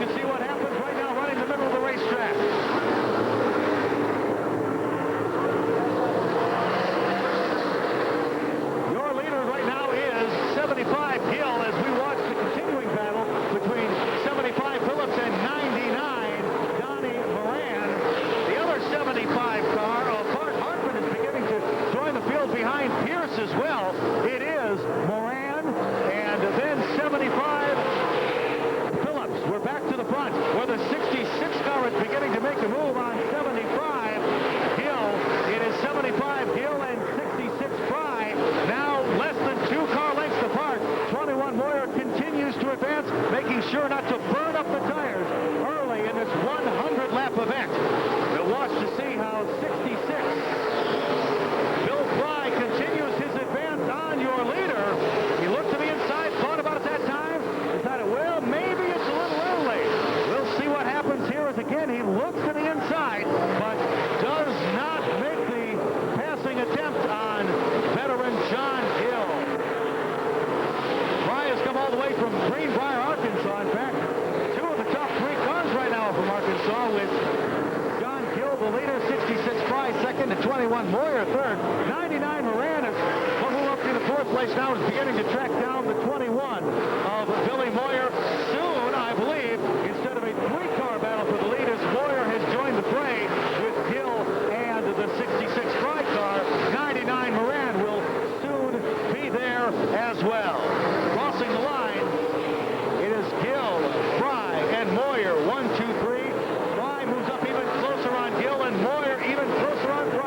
Soon we'll be in lap traffic. The leaders right now are perhaps a quarter length of the speedway behind the last car, which right now is the 1J of Johnson. More pressure on your leader from 66 Frye as he looks to the high side, then the low side. Here is Moyer in the 21 to the inside of Bill Frye, 66. Moyer pushes down low, and he successfully takes that second position, but Frye retakes it in turn 4. It's a battle of the chassis as well, with the Mastersville chassis, your leader in the 75, a GRT chassis in the 66, and a Rayburn chassis in the 29 car. 99 Moran works to join the party as we have a challenge for the lead in 4. 66 Frye gets underneath Gill, but does not complete the pass. He sees Moyer having some success down low, tries it, but then decides it's not the thing for him to do right now. Your leader's into turn 3. It's a 4-car battle for $100,000. Imagine the excitement for these drivers. Imagine the challenge for these drivers, as now lap traffic will soon play a role. 75 Gill, 66 Frye, 21 Moyer, and 99 Maran, all running in a fairly single file order, and lap traffic will be a factor in the next lap. Johnson in the 1J is left by 75 Gill. 28 Kevin Claycomb will be next in order, then 30 Shaver. As these cars are running at the tail of the field, we'll watch to see if the cars that are running at the tail of the field move down to the inside and allow the leaders to work their way through. Yes, indeed, Johnson to the inside, realizing that he won't be able to effectively compete. In fact, Johnson, the 1J, is off the pace. 75 Gill, 66 Frye, 21 Moyer. 1, 2, 3. Kevin Claycomb next in the sights of Gill, Frye, and Moyer. Here's Moyer to the inside of Frye. No pass and no go. Donnie Maran seemingly content to ride behind the 21 Moyer car, realizing it is early in this race. Moyer continues to use that lower line. You wonder what effect that has on his tires. Perhaps he's able to more gently work around the racetrack on the low side.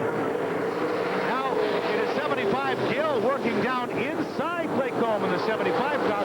66 Frye looks to the high side of the 28 car. We'll watch to see what happens here, as lap traffic could change a position in that top 4.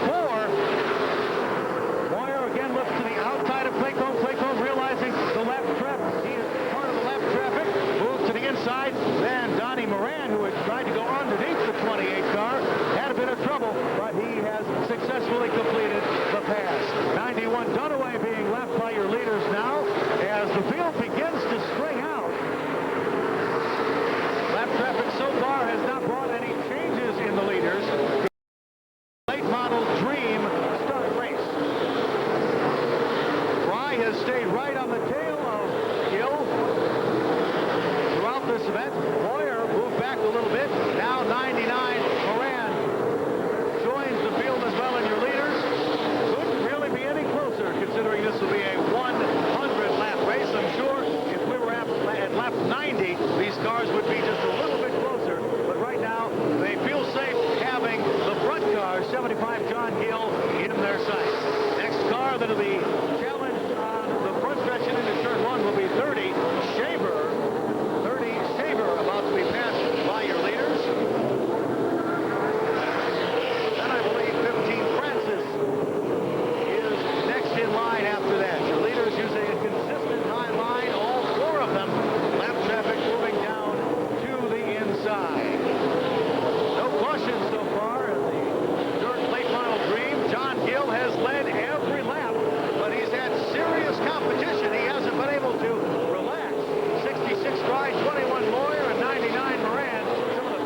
up in turn 4, you saw his hand high in the air, an indication to the other drivers that he indeed had mechanical problems. He quickly gets out of the way.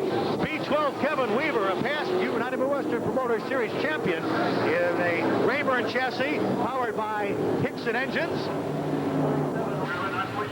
Scott Bloomquist started towards the tail of this field as we're ready to restart the dream. He's already moved to 8th position.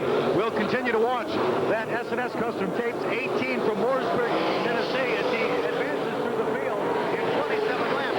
He has moved up substantially in this dirt late model dream, and we'll continue to monitor his progress as we return to racing. 27 green laps before the V12 of Kevin Weaver brought up the caution. They pulled the car to the infield. Did some work on the race car. Weaver returns to the racing surface. Unofficially, just 2 cars have retired. The 1 J.F. Johnson and 28 Kevin Claycomb. We have several cars that are lapped, but we have just 2 cars that have retired. The leaders continue to run right up against the wall as racing action continues here at Eldora. Let's reset the stage with 75 John Gill and 66 Bill Frye, 21 Billy Moyer, and 99 Donnie Maran.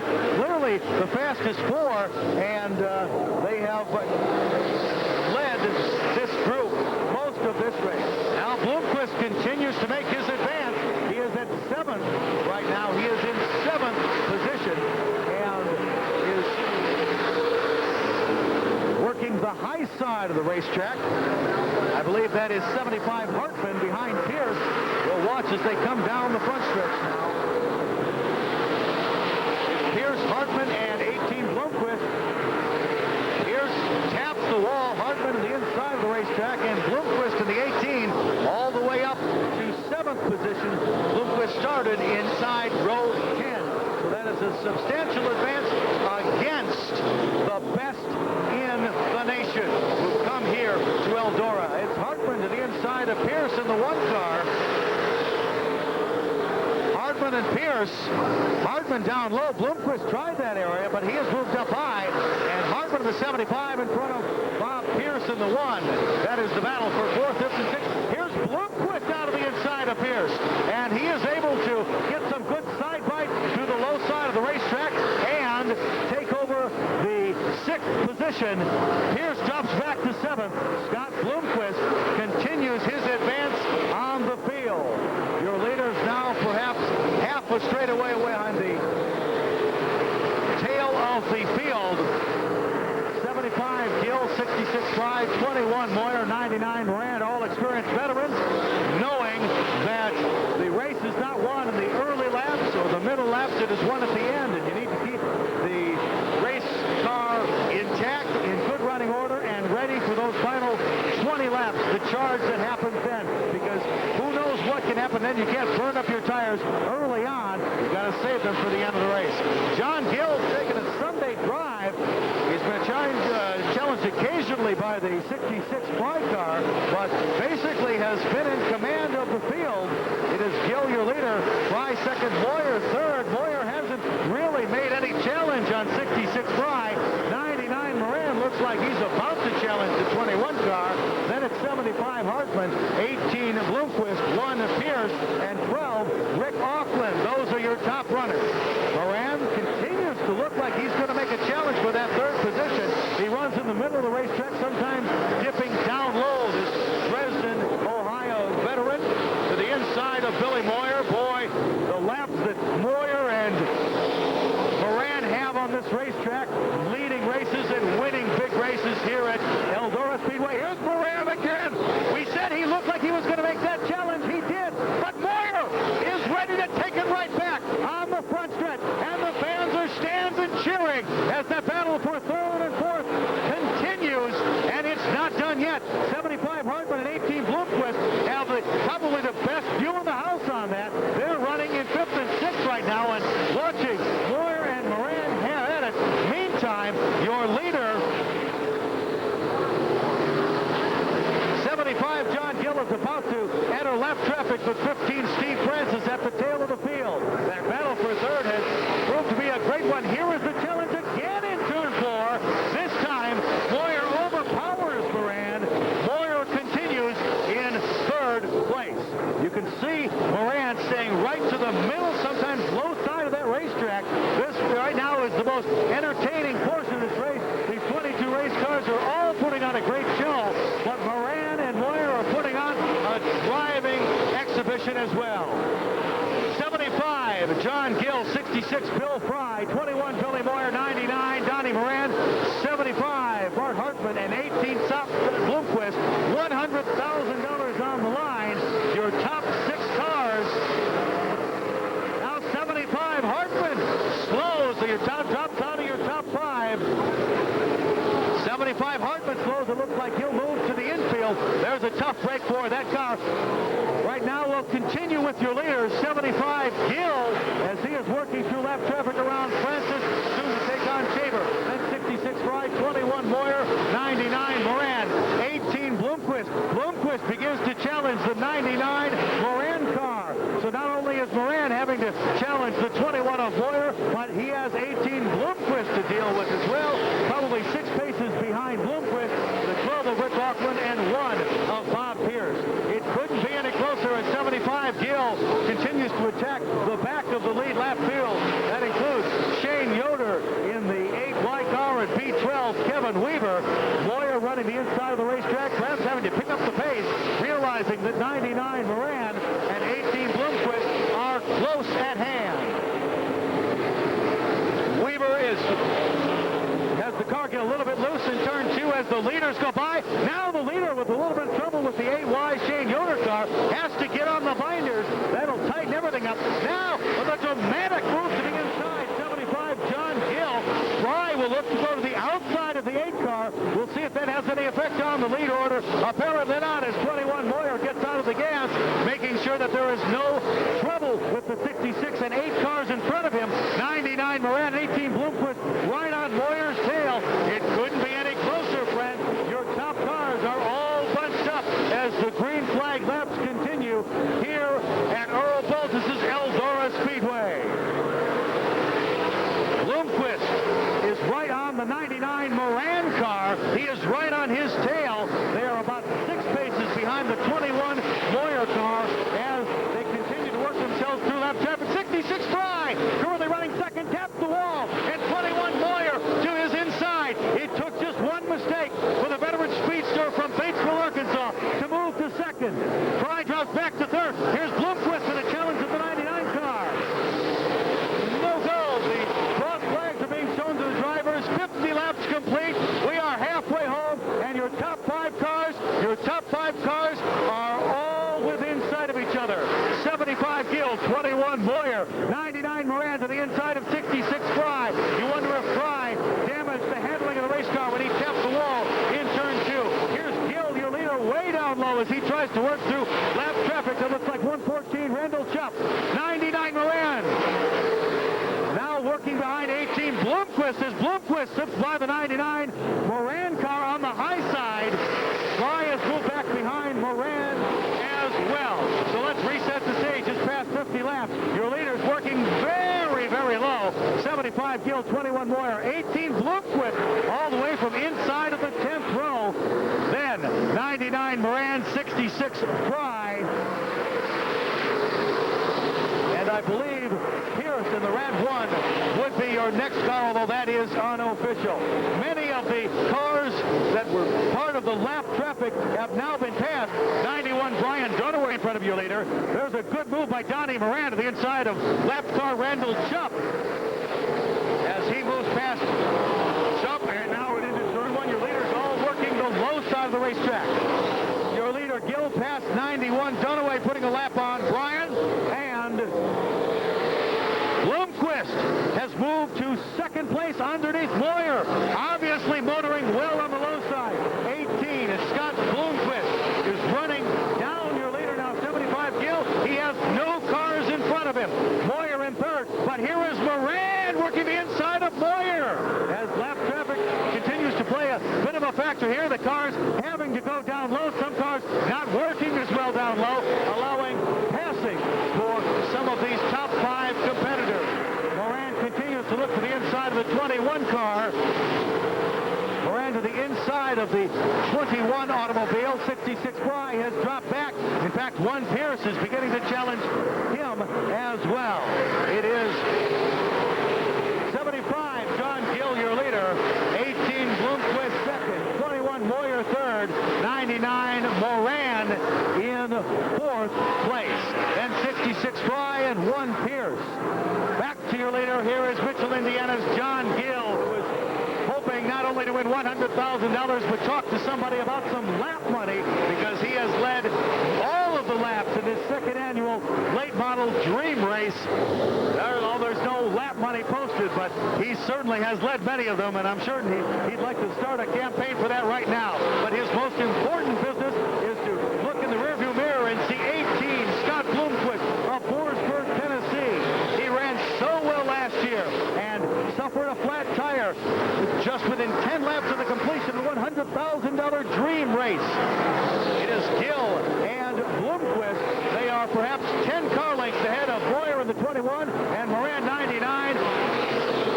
Gill working the high side of the racetrack, not abusing his tires very much, just a very smooth, steady work through. Bloomquist the same way in the J&J steel car. It's a Masters-built chassis for Gill and a very right chassis for the 18 of Bloomquist. Down the backstretch they go. We'll keep right with your leaders, and there's a bit of an advance for 18 Bloomquist as the leaders in turn 4. 75 Gill patiently holds on to that lead. He sees that 18 car and sees him slip right up underneath, but does not change his line. He continues to hold off the challenges of 18 Scott Bloomquist, and those challenges are only going to become more and more intense. And we can expect the 21 Moyer and 99 Maran, who are running in third and fourth, and now they have a great view of the battle for the lead. We'll watch to see who's abusing their tires. That may be the story as we continue in the late model dream. 75 Gill, 18 Bloomquist. Bloomquist is riding around right in the middle of that racetrack. Bloomquist does not run many of these United Midwestern Promoters Series races, but apparently it hasn't affected him on knowing the setup for Eldora and the correct tire compound, because he's moved all the way from that 19 starting position up to challenge the pole sitter, 75 John Gill, for the lead. It looks like 21 Moyer and 99 Moran are beginning to advance on your leaders as your leaders begin to challenge lap traffic in a couple of laps as well. The battle between your leaders has slowed them up and allowed the third and fourth place cars to begin to close the gap. Into turn number 4, it continues. 75 Gill and 18 Bloomquist.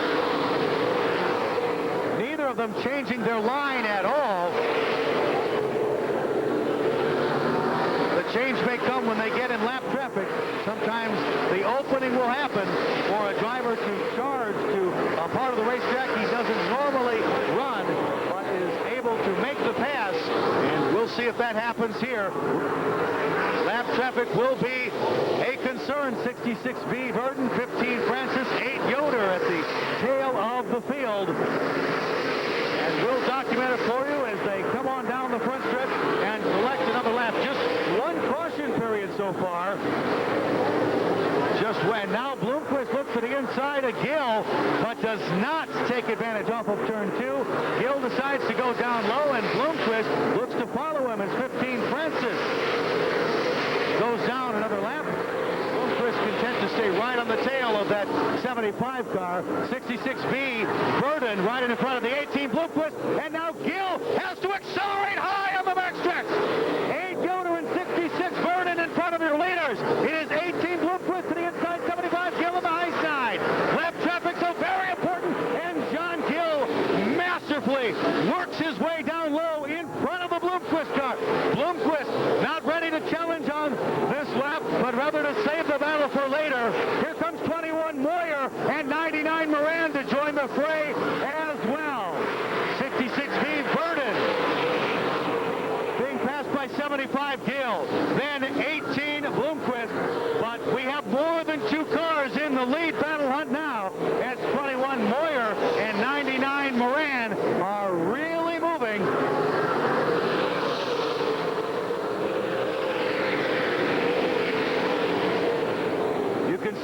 of the cars running at the tail of the field. The cars getting a little bit loose as perhaps they have already burned up their tires. The B4 of Boggs is really moving from side to side, and it takes an experienced veteran like Jack Boggs to hold on to that race car and keep it in good order. 75 Gill down to the inside of Eckert, then Dunaway, then Shaver. Bloomquist does not let him get more than one car apart. The combination of Moyer and Maran are still working through some of those lap cars, but Bloomquist keeps right after the 75 car, and you're seeing some of the best dirt late model drivers in the country do what they do best, not only go fast, but work through lap traffic in a safe and orderly manner, saving the race car for the end. You've got to be there on lap 100 to collect $100,000 from Earl Baltus.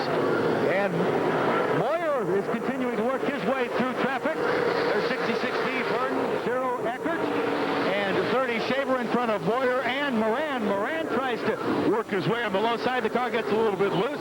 He has to readjust as well. Your leaders in a pack, all by themselves. 75 Gill goes past Blackjack Boggs, putting him a lap down. 18 Bloomquist sits right behind Boggs and will try to complete the lap on the backstretch. Your third and fourth place cars are perhaps a quarter of a Speedway length behind that lead pack with 66. We'll check it with 21 Moyer and 99 Maran, following some lap vehicles trying to thread the needle through. Now trouble in turn 2. It is 75 Phillips up into the wall. Caution on the Speedway, and this will jumble up the field considerably. Here are your unofficial top cars right now. 75 John Gill has led all 77 laps. It'll be a 23-lap dash for $100,000. 18 Scott Bloomquist second. The 21 of Billy Moyer third. 99 Donnie Maran fourth. 12 Rick Aukland fifth. 6th Bob Pierce, and 7th Darrell Lanigan. Those, I believe, are your top 7 cars as we look for 23 laps for $100,000. The B4 of Boggs is a lap car, and he and 18 Bloomquist really have at it. Boggs does a good job of holding onto the race car on that slick racetrack. Your 2 front cars are headed down the backstretch, hurtling into turns 3 and 4. 18 Bloomquist down low, and he assumes the lead. Scott Bloomquist from Mooresburg, Tennessee, assumes the lead just short of lap 80. 75 John Gill works to get it back, cannot in turn 2. We'll watch to see now if Bloomquist can extend that lead or Gill can hold that car back and rein him in. Meanwhile, 21 Moyer and 99 Moran continue to work through lap traffic. Remember, the lap traffic was put back into place at the completion of the last lap before we started on this last restart. So far, just 2 cautions in the late model dream with a 7-car length lead. 18 Scott Bloomquist, the J&J Steel Barry Wright chassis Coronet-powered race car heads into turn 2. He continues to advance the lead. 21 Moyer begins to hunt down John Gill, but right now there are 2 lap cars, B4 Boggs and 30 Shaver, in his way. Moran has the 21 car in his sights as he works around 66B. Johnny Verdon, 12 Rick Aukland is right on the tail of 99 Moran right now. So there are your top 5. It is Bloomquist, Gill, Moyer, Moran, and Aukland, 1 through 5. Your leader is in turn 2 now. And now down the backstretch, 18 Scott Bloomquist, one of the best known and most recognized dirt late model drivers in the country, the J&J Steel Magnum high pressure car number 18 has assumed the lead late in the race. John Gill, perhaps his tires have gone away after leading the first 77 laps. Gill right now apparently does not have anything for 18 Bloomquist. Moran begins to make his charge on 21 Moyer as Moyer has trouble with 30 Steve Shaver. Moyer looks to the high side, drifts up a little bit. Moran down low. We'll watch to see if there's a pass to the backstretch. No, there is not. Moran is consistently running a lower line than 21 Moyer. Now they pull side by side in turn 4. Moyer and Moran.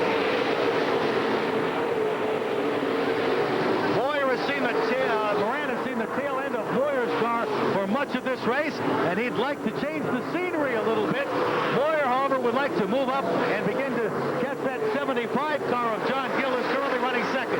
Your leader, Bloomquist, in lap traffic as he goes by Phillips in the 75 car. Now he has a substantial portion of Speedway, perhaps a quarter of the Speedway ahead before he reaches more lap traffic. We're still watching the 99 car of Donnie Maran from Dresden, Ohio, as he continues to put pressure on the Rayburn chassis of 21. Billy Moyer, who had such trouble last year, has had a good, solid effort, hasn't really challenged for the lead, but certainly has been a great part of this dream, too. Now Aukland begins to work his way on 99 Maran, and Maran has to take his eyes off of the 21 of Moyer and begin to save that fourth place. As Aukland is working the inside, the laps are dwindling down. The laps are dwindling down. Bloomquist is checked out. So is 75 Gill. Here on the front stretch, the battle for 3, 4, and 5 is a very tight one. Your leader in turn 3 is Scott Bloomquist. 75 John Gill, perhaps a quarter length of the Speedway behind him, and maybe another quarter length of the Speedway to 21 Moyer, Maran, and Aukland. It's a substantial lead for 18 Scott Bloomquist, and he again is beginning to work the lap traffic. He is substantially faster than many of the race cars running at the tail of the field. Now trouble right in front of him. It is the 66 car up on the wall right in front of the leaders. The 66 car brings out the caution. You can see the other cars putting on the brakes and getting a little bit sideways. This will set up a very short dash for $100,000. You see the leaders begin to move down to the inside. 10 laps to go. Who will it be? $100,000 on the line. And the best in the nation are here at Eldora. 18 Scott Bloomquist, 75 John Gill, 21 Billy Moyer, 99 Donnie Moran, 12 Rick Aukland. Your top 5 are nearly bumper to bumper, and we'll have a 10-lap dash for $100,000. Moran with a challenge to the inside of 21 Moyer, cannot get the job done.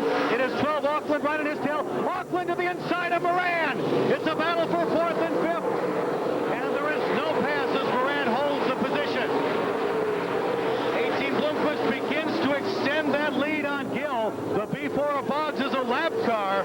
21 Moyer, 99 Moran, and 12 Aukland all on the lead lap. Unofficially, the next car would be 29 Lanigan and then 1 Pierce. But right now we're concentrating on your lead cars, as it's a 5.5 car length lead for 18 Scott Bloomquist. Will this be the year? He thinks back to last year when just a few laps to go he suffered a flat tire that cost him $100,000. Here he's hoping it will not happen again. John Gill, who led the first 70-some laps of this race, running second right now. Running in third, it is 21 Moyer, who has set a bit of a lead on 99 Moran. He's having to deal with 12 Rick Aukland. Moran really has his hands full with the 12 Aukland. Now Aukland with a pass for 4th in turn 2. Down the backstretch they go side by side. These drivers, these professionals know the laps are few. The hand is signal is out to the drivers. 5 laps to go. As they come by the front stretch, your flagman holds up his hand, indicating 5 more laps. Now clear sailing for your leader. It is half a speedway before the next lap's car. 18 Scott Bloomquist, then 75 John Gill. The lap 75 in B4. Then 21 Moyer. The battle for 4th with 99 Moran and 12 Aukland nearly getting together. Both of them having to gather it in. Moran holds in 4th and Aukland runs in 5th position. We are under 5 laps for $100,000. Your leader is Bloomquist, then Gill, then Moyer. That battle for 4th is a great one as Moran works under lap traffic and Aukland allows the Moran car to move under there, but Aukland stays down low, and although he has not made the pass, he continues with a great racing effort. Donnie Moran cannot concentrate on catching up or passing the 21 car if he has to work on holding position position against the 12th car. Here's the white flag. One lap for $100,000. The very right chassis, the coronet motor working at full capacity. The driver working that way too. 18 Scott Bloomquist, your leader. 75 John Gill in second. Now one more turn, a checkered, and a $100,000 check for Scott Bloomquist, your winner. 75 John Gill second. 21 Billy Moyer third. 99 Donnie Maran fourth. 12 Rick Aukland in fifth. Unofficially Darrell Lanigan 29 in sixth, and 1 Bob Pierce in seventh. There you have it, race fans. Last year's disappointment turns into this year's dream. Your winner in the car 18 from Mooresburg, Tennessee, the veteran, the very popular 18 Scott Bloomquist, your winner. Scott, you had to come from a long way to take home $100,000. I tell you, that's 2 weeks in a row. We've taken in $130,000 the last 2 weeks, so 19 starting spots have been good to us. We knew the racetrack would be where you could race on it tonight. When it gets like this, you can race all over it, and we had a good car tonight, and the Ford motor Cornet built us is strong, and the very right race car was so strong tonight that we could move all over the racetrack, and that really made a difference. And the rest, I just tried to wheel this thing. It was really more than I could ask for tonight. Did you think you'd have trouble working with some of the leaders? And what did you think when you saw that caution on lap 77?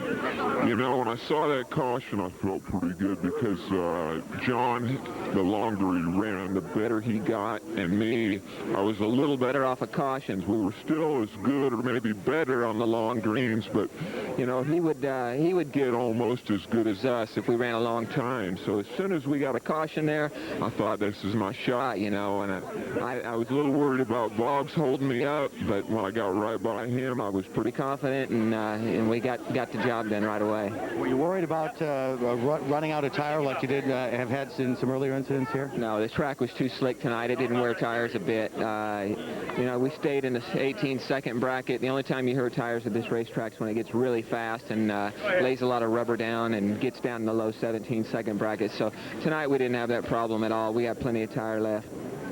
Congratulations with $100,000. I guess it's sweet dreams tonight. Oh, boy, I don't even know if I'll sleep.